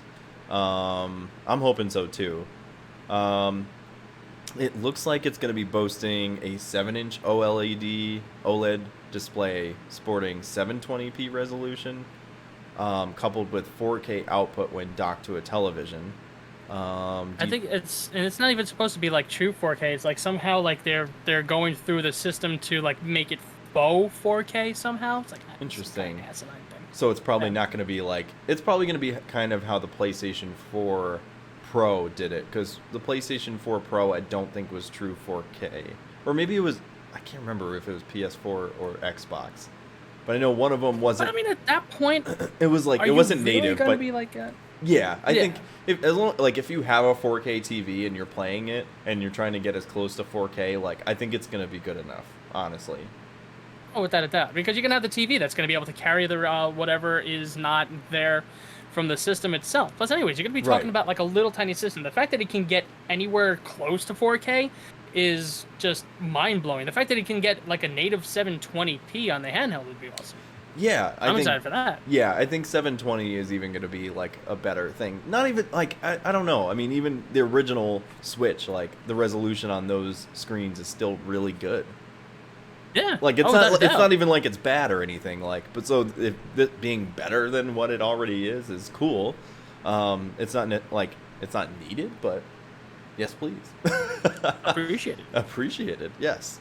I'm curious what they're going to do with like the design of it. Like if they're going to keep it very similar to like the Joy-Cons, are they going to be the same and all that stuff? I guess they would probably have to, right? Because they've already made so many Joy-Cons. I think so, and this is where I keep on hearing different stories, because they have like the lawsuit because of the Joy-Con drift. So I heard so obviously everything's a rumor because nothing's confirmed as far as I know. But I heard that they're going to try to redo the Joy-Cons just enough to make them different, so this way they can't have a continuous lawsuit on this one. Because if it's still going to be the same from the stick drift lawsuit, that can easily go into the Pro. So I think they're going to make them slightly different. As in how, I have no freaking idea. But because they have to address the stick drift. And they keep on like Freudian slips. They keep on like saying, yeah, we know, oopsie, we admitted that they suck. Yeah. Oh, I know. Yeah, I think it would be cool to see them rebuild the Joy-Cons in a way that they can get away from the joystick drift and all that kind of stuff. Yeah. And maybe it's because like the Joy-Cons are so thin and they have those little mechanisms for the joysticks that they break so easily. I don't know. Like, I mean, I haven't had the drift on mine. I've had it for a couple of years now. But, I mean... I had it once. You had the drift once? Yeah, I tried taking care of the issue myself, and it just fucking made it worse. I need to buy new ones. Yeah, so it's... I don't know. Yeah, it's hard to say whether it was, like, the way it was made or how people are using it or whatever. It's probably a little bit of both, honestly. But... Without a doubt. It would be cool to see them rebuild it and maybe do like a new design, and maybe that means you have to buy new Joy-Cons or whatever, like if you want custom ones, so you won't be able to use your old Joy-Cons from your old console. But I mean, they're constantly, whenever it goes to like a new console or whatever, they're always changing everything, and you have to buy new peripherals and things like that for each console. So it's like, we get it, we're used to it at this point now. I think you didn't really need to do too much from going from the PlayStation 4 to the PS4 Pro, though. Right. Because that was basically the same tech. It was just enhanced or whatever. That's true. So I think maybe they might be doing something along those lines. Again, it's got to be some kind of Pro, because they obviously don't want to. Okay, well, this is our new system now. They're going to be shooting themselves in the foot because they want to do. That's my opinion, anyways. I think that what Xbox and PlayStation did is definitely the right move. Don't make it a new system per se, just make it an upgrade. Right, exactly. And it looks like Leslie posted here in the comments, most of the drift issues seem to come from heavy usage. So it's just from having them a long time and just normal wear and tear. But I mean, because you even get those on like PlayStation controllers and Xbox controllers. They get drift every once in a while. It just happens, But So I'm curious to see. Hopefully, this is shown off at the Nintendo Direct, and we'll get to see what that's going to be and where it's going to go and what it's going to do. Yes. Breath of the Wild 2. I love it. Let's do it. Hopefully, yes. Hopefully this. More. Now. Yeah. Hopefully this sees the light of day. I know a lot of people are excited. I think there's a really good chance that this is gonna be there. Honestly. I don't know. I don't want to. I remain skeptical. Only because I don't see enough proof out there for it to actually come to fruition now. I definitely see enough proof out there for some kind of tech, pro for the Switch or something like that. I think that I don't know. And I could be wrong again, like anything else. But because the last time that they had a direct, they said that they had no real updates. Like updates coming soon or whatever else. Everyone's making is speculating it's going to be in E3, but yeah, I don't think so. I think it's going to be afterwards. I think a lot of people are thinking it's going to be there because they're also going to be celebrating The Legend of Zelda's 35th anniversary. Right.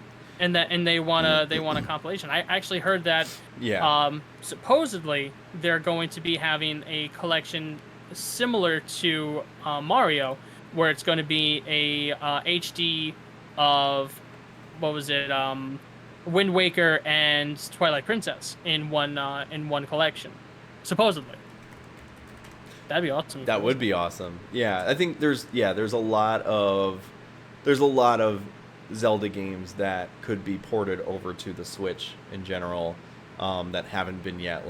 And they've been on every other Nintendo console so far. We had what was it? Twilight Princess was the one that was recently released on the Switch. No, Skyward Sword. So Twilight Princess was on. So Skyward Sword is coming out July. That's what it is. Yep. Yeah. Yeah, the one that you might be thinking about was Link's Awakening. That's came out, right. A year or two ago. I was thinking of the one that they announced at the Direct a couple months ago. Oh, yeah. Dude, I can't wait to get those Joy-Cons. Yes, they're mine. I want them all. Right. Every single one. Nobody else can have one. Nobody. Literally, I will share with you for a minute. You get to look at them, yeah. But I'm going to hoard them all. I will be a poor person. I don't care. Yeah, if you breathe on them, I will kill you. Yeah, I did that definitely counts for death. Yeah. Yeah. Yeah, so I think, we have all of the original ones, like Majora's Mask, we have Ocarina of Time, those have been on every single Nintendo console except the Switch. Just do it already. Just do it. Be like Nike. Right, be like Nike. Just do it. Just do it. Just do it! Or Shia LaBeouf. I don't know, man. But yeah. Shia LaBeouf's my hero. Yeah, so I think that would be really cool to see that. The next one here is Final Fantasy VII Remake Part 2. Hopefully we see something. I don't know. There really hasn't been much alluding to the fact that it's going to be there or it's not going to be there. But I know Square Enix is holding an E3. I think, the least that we would see about a Remake Part 2 is, a very small teaser. Just being keep an eye out for more soon or something like that. Kind of like they did years ago with the first part of the remake when they were just guess what? We'll have more coming soon. And that was it. And it was just in 4 years. Yeah, and it was 4 years later we hear more about it. They went silent and it's just oh, okay. All right. Fine. I guess it didn't care. Yeah. Leslie says fat fucking chance on that. Maybe more on Ever Crisis. Yeah, we just want to give you all of the money and just fucking let us do it already. Yes.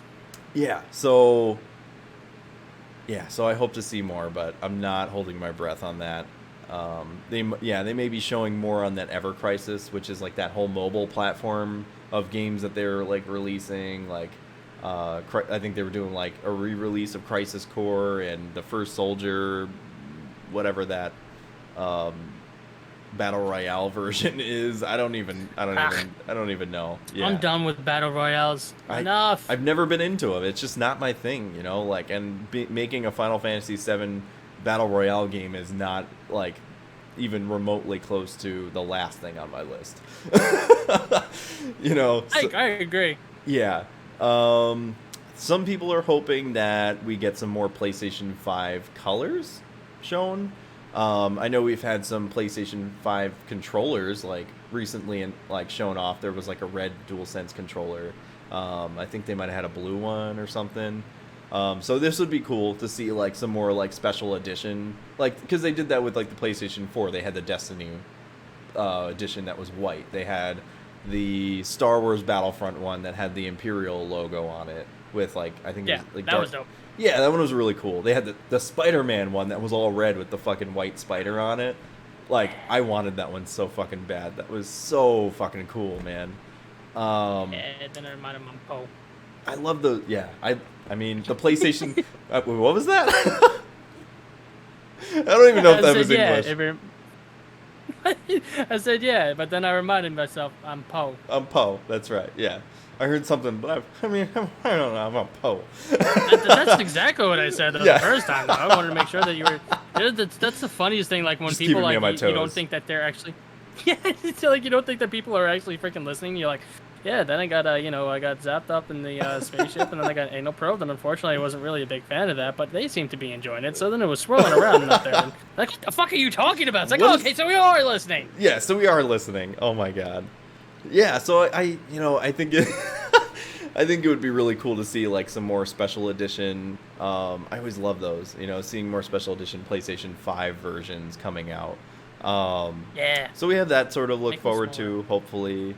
What do we got here? Project Triangle Strategy is revealed as a new Final Fantasy Tactics.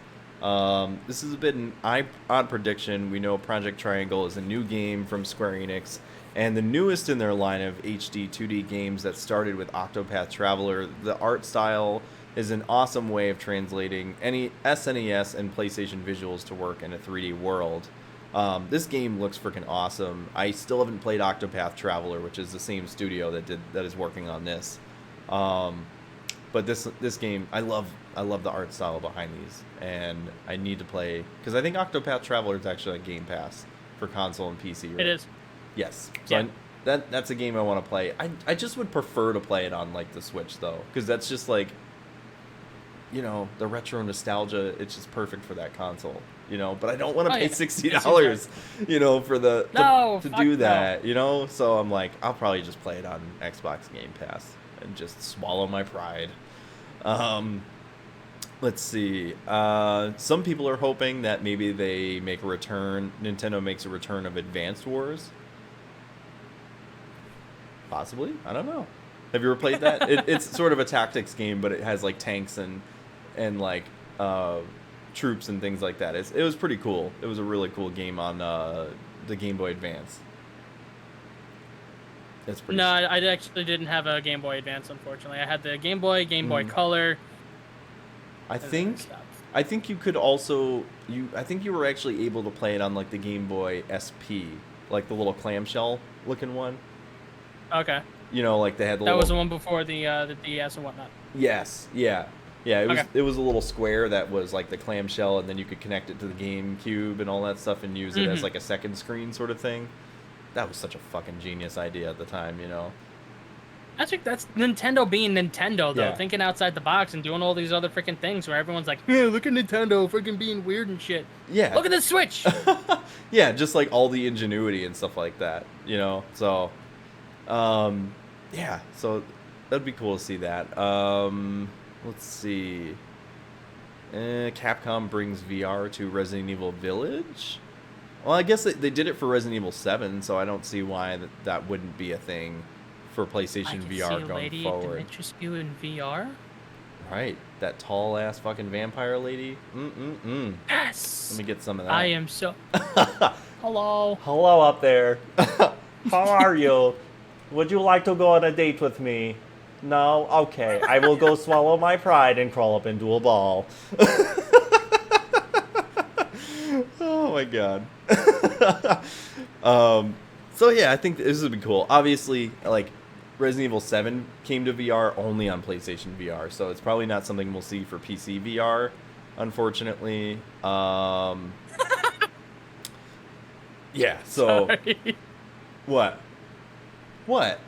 But Leslie said, she's like, okay, 7 hours in Resident Evil Village, Staring at 9-foot-tall boobies. boobs. That's what I would do. It's like, he's been sitting there in his chair for like this. Yeah. How far did you get in the game? What are you doing? I'm just staring at big boobies. What do you man. mean? Just let me live my life. What do you mean progress? I don't need to go anywhere. This is where I need to be right here. This is my objective. Yeah. This is why I started playing the fucking campaign. Did you ever beat it? Beat it. There's no beating it. I just No. How many hours did you put in? Like 250? Also, by the way, I got a like crick in my neck, to be honest. Yeah, I need to go to a chiropractor. chiropractor. Yes. Oh my god. Oh my god. So that's all the predictions I found so far. The next bit, I'm really excited about this because I think we talked about this in the group chat a little bit. This is it's made by Panic. Their cool little handheld, the Playdate.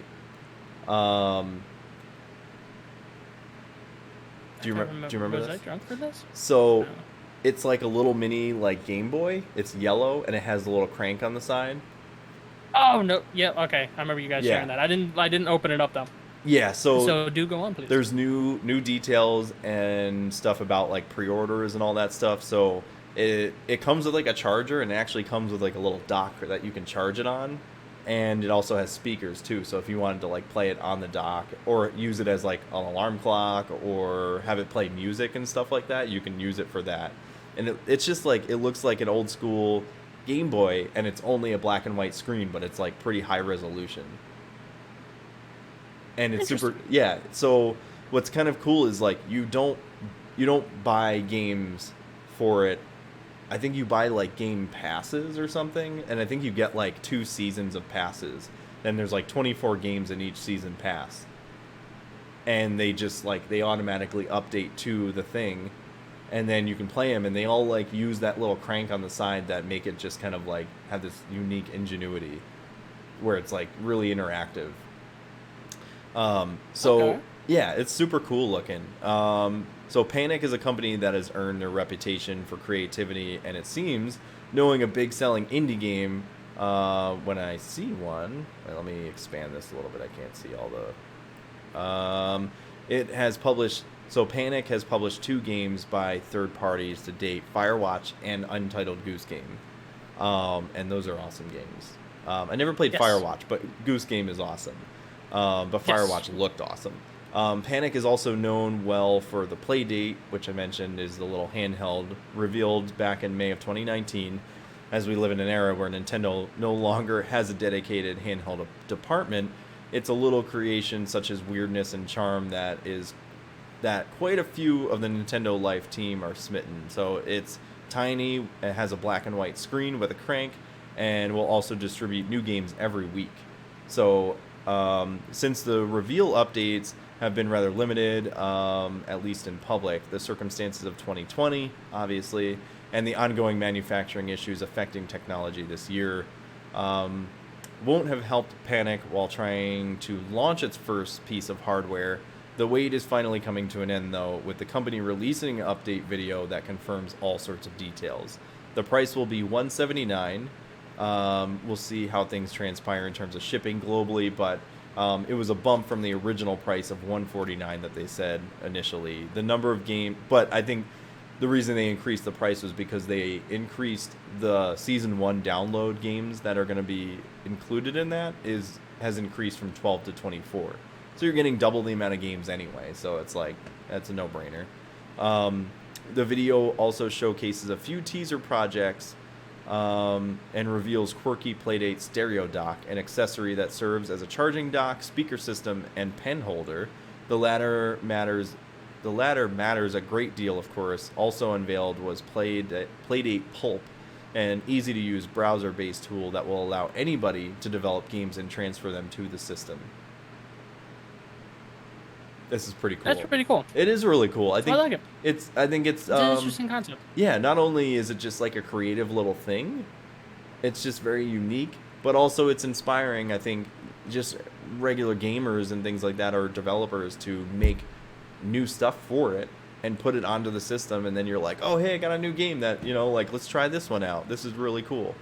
So you can try to keep on out trying to craft one another, and then this is how you get freaking creativity. Right, and that kind of reminds me a little bit of like, what was it? Mario World? What was the one where you build like the world? Mario Maker? Mario Maker, that's it. Yes. So it's like a little bit like that. Like you get to share your creations with other people, and and I think that's super unique. It's just without a doubt. You're just not pigeonholed to Mario games. Yeah, it's just totally different.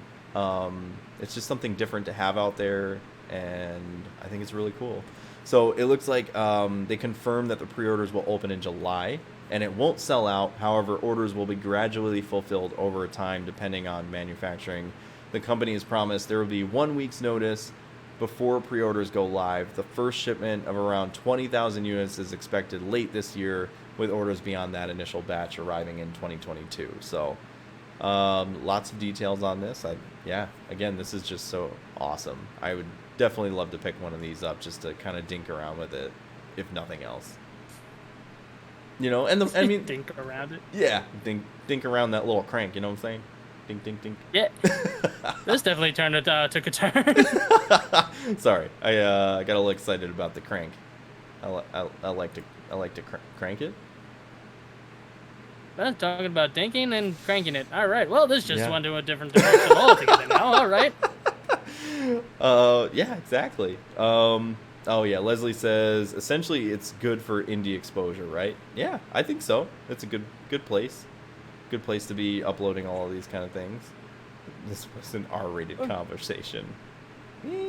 Well, things go from ass end to elbow from, in a matter of seconds usually when you're talking about us. So. We can definitely go from being completely, all right and nice to just completely crass and assholes. That's right. You're welcome. For your viewing entertainment, or not, fuck off. Gorsh, that's just fucking awesome. Sorry, Goofy, I had to make you into an asshole for a minute there. Have to. Why not? Let's see. We had the next bit we got here is SE Proxy brings a little bit of Hotline Miami action to a cyberpunk world. This game looks really cool. It reminds me a lot of Hotline Miami, and there was a game similar, like top-down, called Ruiner. That was very cyberpunky. Looks very brutal and very unforgiving, but I don't know. It looks freaking awesome. And I think it does follow the Hotline Miami sort of pattern of like one hit kill for enemies and yourself. So it's a lot of like replaying for strategy and just trying to like get yourself through the level. So you probably play the same level like a couple times before you get through, which is what I do with like Hotline Miami. And I'm like, fuck, I died again. All right, let's try. Fuck, I died again. Like within seconds you die, and then like you're like, all right, I'm getting a little further each time, because I know what to do. But like Super Meat Boy. Yeah, Super Meat Boy is very similar to that in that respect. Let's see. So it's a one-man. Oh yeah, so this is a one-man studio from South Games. Upcoming title is an ultra-polished top-down shooter that aims to satisfy gamers with a twitchy combat and cyberpunk setting by creating a unique look and feel alongside with satisfying high-octane gameplay. SE Proxy looks to be a promising follow-up to the lofty heights of Hotline Miami and a sci-fi dystopian action game that players will love. And I think what's cool about this is because the graphics actually look a little more, they look really nice and realistic, like a lot of reflections and cool stuff like that. A lot of blood, too. A lot of blood. Down. You had me at blood. Yeah, I know. It looks, from what they're saying, it's going to be very stylistic, too, like in terms of how you move and shoot. Maybe it'll be kind of like a John Wick sort of thing. Maybe you could do like Melee or something. I don't know. That'd be cool. Yeah, I'm curious to see more on this. Let's see. Yeah, we'll do one more. I got one last one that I wanted to talk about because fuck, I've been waiting for this one for a long time. Sniper Elite VR finally has a release date for July 8th. Nice. For Quest, PSVR, and Steam VR. I cannot fucking wait for this. I mean, I love all the Sniper Elite games just for that, like, X-ray testicle shot cams. The sweet, sweet testicle shots. I almost said Texas shots. Sorry, Leslie. The sweet Texas texicle shots. The Texas Chainsaw Texicle, Texas. Exactly. Yes. Got it. So it's awesome is like it's gonna be in VR. You get to hold the weapons. You can run around in these like massive levels, and like I think they're gonna have a story sort of thing. They'll probably have survival missions like they did in the other ones where you fight off waves. But you can use sniper rifles, SMGs, shotguns, pistols and all that kind of stuff. But you can also like come up behind enemies and like knock them out. And they do still have the X-ray cam, so you see the bullet in VR like follow into the enemy. I mean, who doesn't like to shoot Hitler in the balls? Exactly. That's what I'm fucking saying. Killing Hitler in VR is gonna be like the real thing. I saved humanity! Yay! Gosh darn it, they really love me. Yeah, so this is awesome. Like, because I think they announced it like 2 years ago, I want to say, and yeah, it was 2019, and they were showing it off with the PlayStation aim controller, which I think is a really cool way to do it for the PSVR, because the PlayStation aim controller has like a joystick on the back, so you can move your character around. So like with the Move controllers, like the wands, like you don't. Oh yeah. Yeah, you can't really move with those. It's a lot of teleportation and stuff like that. Whereas like the aim controller, it's one big like gun controller, but it has a joystick on the back, and they use that a lot for that. What was it? Firewall 0 Hour. It was like that sort of squad tactic, online multiplayer game for PSVR. Okay. That game was really cool too. Like I played a little bit of it, but it just had like the very cool intuitive movement that like you would have on a PC VR or a Quest or something like that, where you can move around with joysticks. So that's a really smart way to do it for PSVR. But I'm over the moon for this fucking shit. It's coming. You can barely talk. I can see I this. know, dude. Yeah. The only thing I wish, and a lot of people are asking for in like the forums and stuff like that, is that they'll have co-op. So at first it looks like they're going to just have single player, but I think the best way to do this is to have like co-op in the survival missions and things like that. That would be so fucking cool to have co-op in VR. Now, is this supposed to be like a full-fledged game, like it's like a 12 to 15 hour campaign, and then you can have like extra features? Oh yeah. Oh. Yeah, they said to start. Fucking... Yeah, my mustache just grew a little bit because I got excited. Put that blue pill down. Sorry. It said, I think they confirmed that it's a standalone. It's standalone, and it has 18 campaign missions with full locomotion or teleportation movement. Oh god, teleportation makes me sick. I don't like the teleportation either. I usually just go for full locomotion where you can walk around and stuff like that. But the fact that there's 18 missions, I mean, even if they are sort of smaller scale, I think it could still be done really well. Because, for example, like when I was streaming Half-Life Alyx, those environments, like if you were to transition that game into, like there was people that modded Half-Life Alyx into being just a first-person shooter where you can play with mouse and keyboard. Obviously, you're not getting the full experience because you're not using the motion controllers, you're not playing it in VR, and you're not being able to manipulate the puzzles and things like that the way they're meant to be played. Plus, right, you have smaller scale environments, but that's to make it feel more intense when you're in VR. To make it like, in the moment you're like, oh shit, there's a guy behind me. Oh shit, there's a guy in front of me. You gotta duck behind this thing. But it's like, they're made a certain way, So like, I think because the maps in Sniper Elite were huge. Like, there was all sorts of different ways that you can go. Like, say there's one building where, like, all these enemies are holed up in, and we're playing co-op, I could be like, I'm going to go flank around this way, and then your buddy's going to go around this way, like, go around this mountain and underground, and then come up and through the basement and, like, fucking flank them from behind.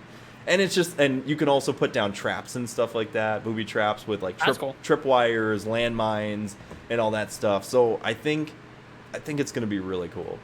So I have. And now, what platforms? Excuse me. For what platforms for the It's VR? going to be PlayStation VR, PC VR, and then the Oculus Quest. Okay, I'm down. I can actually download it. It's dope. Yeah. So So- let me see here. Quest. Yeah, Quest and Rift. So I'm hoping that's going to be. Like the wireless Quest. I would hope so. I would hope they would make it for the Quest. Because I think they would probably specify if it was going to be like Oculus Quest with the link cable to your PC. I'm sure they would probably specify that. So the fact I'm that fairly certain. Yeah. yeah, I think they could definitely pull it off. There's definitely games that they were able to release on the Quest that were way more graphic intensive than this that seemed to work really well. So, and I think that would probably be the best way to play it, honestly, being wireless, not having a wire and being like in these huge open environments and Oh, hell yeah. having nothing to tether you back, from like tripping over cables and shit while you're getting shot Even by just like playing Nazis. super hot is just awesome. Yeah. Yeah, you definitely, when you're freaking trying to dodge bullets from Nazis, you don't want to get Right. freaking tripped up. Yeah, You're trying to save the world, goddammit! right, exactly. you? What the hell's Got wrong time with you? for this shit? Yeah. So, yeah, I think this is going to be really awesome. So, let's see. Where are we at here? Oh, we only went slightly over 2 hours. Not bad. Oh, wait, no. We started at 8:30. 9:30. Yeah, we got an hour and 50 on Twitch here. Hell yeah. Sweet. Let's see. Was there any games that you wanted to mention that you're excited that's coming out soon? There was this one game that... Oh, there goes my phone. All right, nope, I'm done. That's all right. Yeah, right. Ah, okay, I didn't die. There was this one game close that came out. I gotta go to my story here. What was it? Elden Rings. Oh, that's a And- new From Software game. Yeah, it looks interesting. Like I don't do competitive games, and I don't play games that are hard Like just Dark Souls. because they have to be hard. like oh my god, like if you want, it was so when we first started All for Gamers, it was one of the challenges when we first started the Twitch was that if we get X amount of followers, that we're going to do a stream me playing Dark Souls, because I don't rage, but I rage in Dark Souls. And there was I'm this the same one way. part. Yep. Or Final Fantasy VII. Oh my god. Like, I can usually get myself nice and calm. Dude, there was just this one level. Mm-hmm. It's like, whatever fucking reason, I don't know. I just couldn't get... I started screaming, cursing. My cousin's losing his shit. He's laughing so hard because I'm going, no, fucking skeleton! I'm trying to go down here! I'm trying to... Fast, and you keep on killing me! He's like, you're not supposed to do this. He's like, I don't care what you are. It's like, I'm just going nuts. Absolutely going nuts.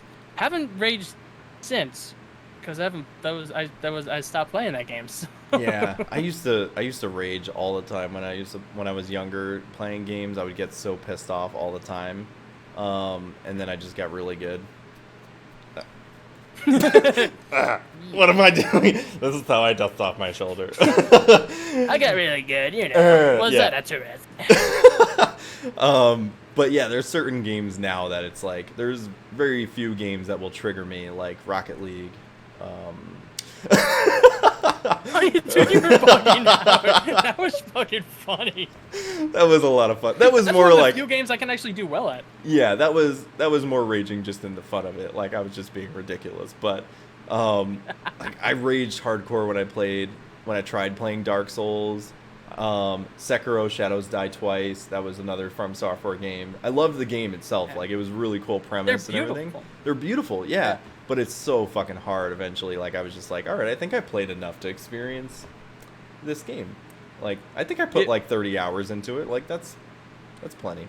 That's definitely funny. That's 30 more hours than I did. Yeah, Final Fantasy VII Remake, Hell House. Leslie says, then I got really good because I stayed on the same difficulty and played when I was 10. Exactly. Which was like super ultra hard mode. Yeah, exactly. Yeah, so, and I played Final Fantasy VII Remake on normal, and, you know, trying to fight that fucking Hell House pissed me the fuck off. And some of the summons, too, were really hard.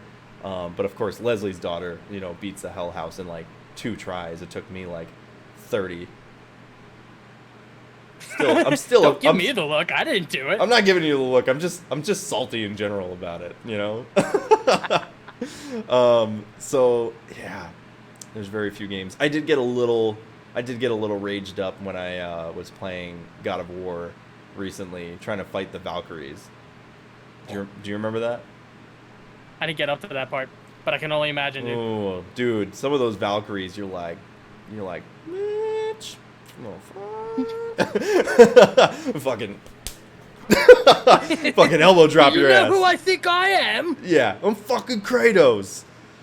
Oh, yeah, because they like, and it's interesting because they're really hard on their own, and then like some of them will switch up their tactics where they'll do like aerial attacks, and then you have to throw your axe at them in order to like drop them out of the air before they do like a really high damage attack on you. So it's like, yeah, it's a pain in the ass.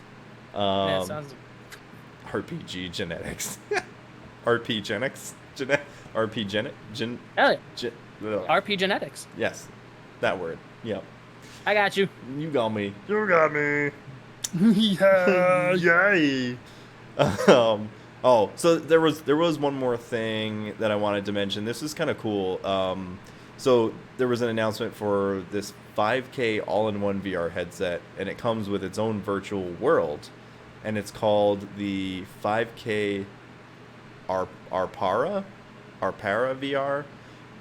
The Arpara reveals 2 VR headsets in its Arpara Land virtual social platform powered by blockchain. Isn't blockchain like stocks and cryptocurrencies and stuff like that? That's what I thought. That's interesting. How kind of deep web shit are you looking into? I don't know. This came up on like my news feed, and I was like, "This looks interesting." So it looks like last week, Beijing-based VR company Arpara revealed 2 5K VR headsets during its global reveal event called "Discover Yourself in a Parallel Universe." Both the Arpara VR headset and Arpara all-in-one VR headset feature dual 1.03-inch 2560 by 2560 resolution micro OLED displays, resulting in a combined viewing resolution of 5K by 2.5K. According to Arpara, these micro OLED displays feature a 3514 PPI, meaning no more pesky screen door effect. Both devices also have a 1 US response time and 95-degree field of view. For reference, that's 6 degrees more than the Oculus Quest 2. So this is pretty cool. I mean, on paper, it sounds really cool. So I guess we'll have to see like when they actually have one that gets released and what the reviews say and all that. But it looks like I guess the all-in-one must be like a wireless one, kind of like the Quest, and then they have the regular VR headset, which is probably like a tethered one, sort of like the Index or the Rift from Oculus. It comes in at approximately 200 grams. The Arpara VR headset is capable of connecting with phones, consoles, and computers. Interesting. Combined with a 6-DoF position tracking kit, which I think is pretty much standard amongst most VR headsets now. Like, the 6-DoF is what they use to track the headset and the controllers. What does it say? Such as companies Nolo, CV1 Air VR spatial tracking kit. The device can be used to run PC VR applications with support for up to 120 hertz refresh rates. Holy shit. That's like, the only one that really goes up to that is the Valve Index, and that's like an experimental 120. And I think the HP Reverb, which was also in development by HP and Valve, I think also goes up to 120. The Arpara VR headset is available now for pre-order and is expected to ship this August for $599. That's actually not a bad price for like an all-in-one. That's not a bad price at all. No, I mean, considering that like the Quest 2 is $300 for the 64 gig, and I think it's $400 for the 128 gig. It's only $300 for the Quest 2, really? Yeah, for the 64 gig though. So I would probably. I have 64 gig on my first one. Really? I mean, yeah, I didn't buy it. There's no need. I guess that's not bad. I mean, you probably don't. I mean, the games install pretty quick, and they're like pretty low on like the amount of memory that they take up. So I guess that's probably not too bad. Like you could probably have like 5 games on there, and like I mean, how many games are you really gonna be playing at a time? You know. That's what I figured. Like on my Xbox One, I literally have like over 100 video games that I don't even play. I just download them like a freaking crazy person. I see them on Gold, I download it. If I see it on Game Pass, I download it. I haven't even played half the fucking game. Yeah. But I have them. But I'm the same way. With the headset, yeah, right. It's like, all right, well, what if I want to play it? Yeah, but you downloaded it 3 years ago and you fucking haven't opened it since you downloaded it. What's wrong with you? I got problems. Leave me alone. It's literally there. Like I keep on going past games that are like, gigabytes of storage and whatever else. Like, when was the last time that you played it? I haven't. Like, why the fuck you have it? Because what if I want to play it? Go play it now. No, I don't want to. I'm playing Mass Effect. What's wrong with you? Right, exactly. I know. I do that too because I'm like, yay, I have 1 terabyte of space on my hard drive. I need to download every game. And you're like, because logic, man. That's why. Yeah. There's logic. We're not very logical. We just do stuff. Yeah, we just do like shit. Joker. For real, man. It's like a fucking rabid dog. I just chase after cars. Yeah. Is that another dog? Is that another dog? Yeah. I smell ass. Is that another dog? I smell ass. I need to go for it. Let's see. Oh, Leslie said it's $5,000. It's not $5,000. And it sounds. But it's 5K. It's yes, 5K exactly. That makes Whoosh. whoosh right over my fucking head. Sounds like Ready Player One. I mean, that would be kind of cool if that's like the kind of social environment they're creating, like a world like the Oasis or something like that, to par with this Arpara. Oh,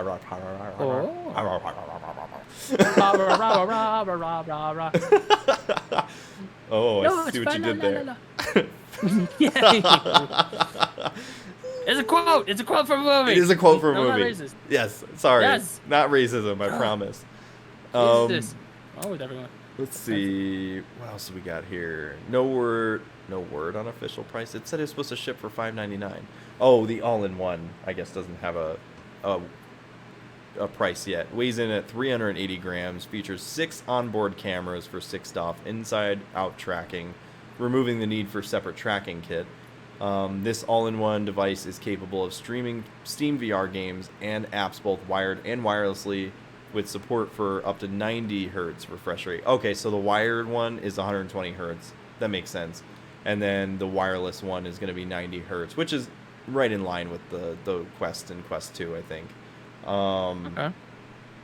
No word on official price. The headset is expected to begin shipping after the launch of the Arpara VR headset, the wired one, later this summer.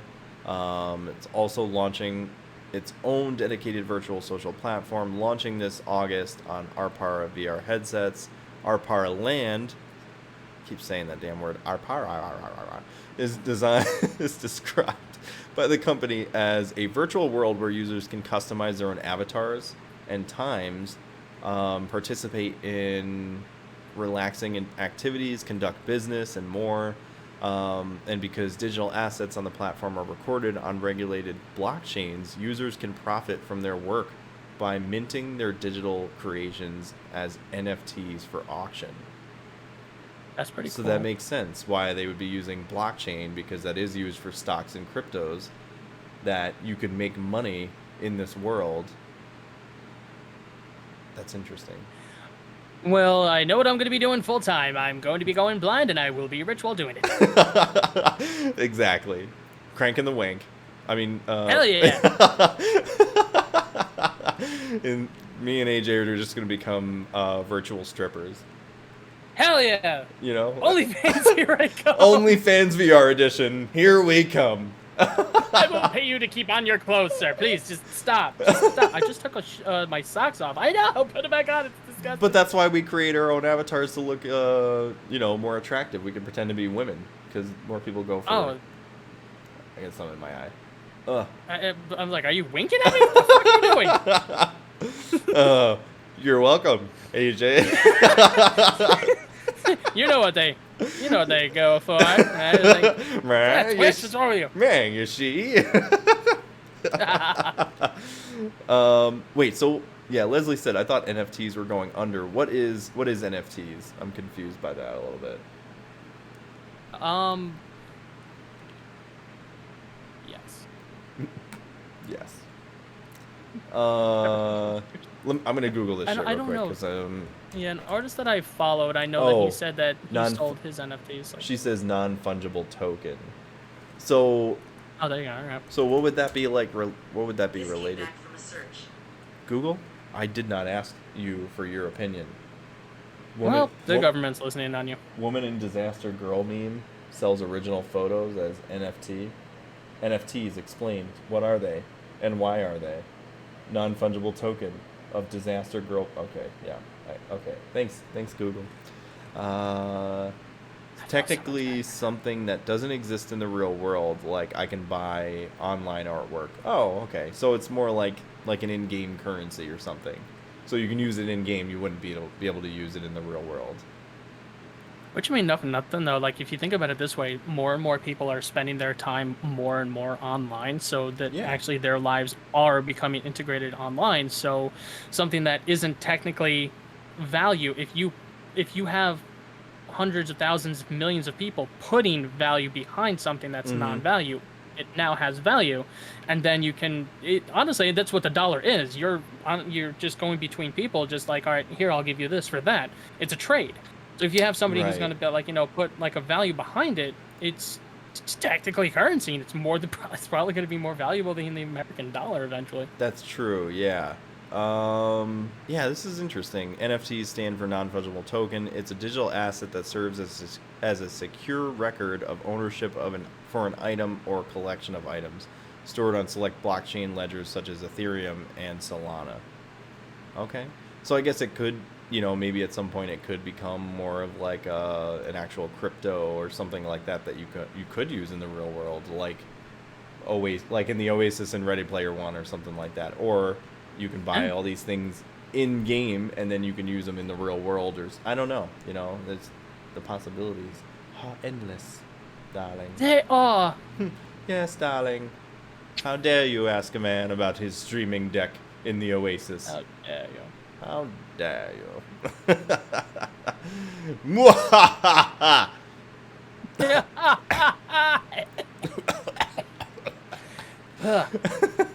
Sorry, I haven't done evil laugh in a while. Yeah, me either. Yeah, so I think that's about it for time. So we have our retribution/corrections. We're counting on you guys to help build this podcast into something really great and worth your listen. So if we happen to get anything wrong or mischaracterize things from time to time, how dare you? How dare you? Which we can do because we are human and we make mistakes and whatnot. This is your opportunity to help support us and set the record straight for future episodes. So we're counting on you guys to hold our feet to the fire. Just don't burn us too badly. If you're watching the video version, we will put the links down below. I got mine here and AJ's is down below there. It's below you. I knew that. Right here. So if you're watching, you can find the social links for both of us on here. You can also go to Facebook, Digital Denizens, Instagram at Digital Denizens. AJ is Instagram at All for Gamers, Facebook at All for Gamers, YouTube.com/AllForGamers, Twitch.tv/A4GZ, and www.allforgamers.com. Also, Instagram for New Game Plus Network, and we also have the Discord, so please hit us up there. Well, that is all the time, folks, we have for the Digital Denizens podcast. We hope that you guys enjoyed this episode and future episodes, and we hope you guys continue to watch, and we truly appreciate you guys tuning in for another episode of Digital Denizens. You have no idea how much it truly means to us that you listen, that you write in, and as I always say, hit that like and subscribe button, and keep your ear to the ground for more to come very soon. Thank you, guys. Thank you, AJ. I appreciate you. Anytime. Thanks for always having me on, man. I appreciate you. Yes, anytime. You guys have a wonderful night, and we will see you guys on the next one. Where's the button to end it? How do I do this? It's been a while. I forgot. Where's the abort button?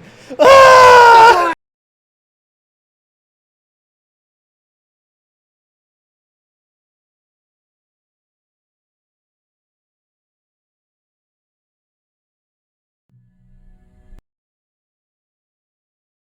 Still ending, nonetheless.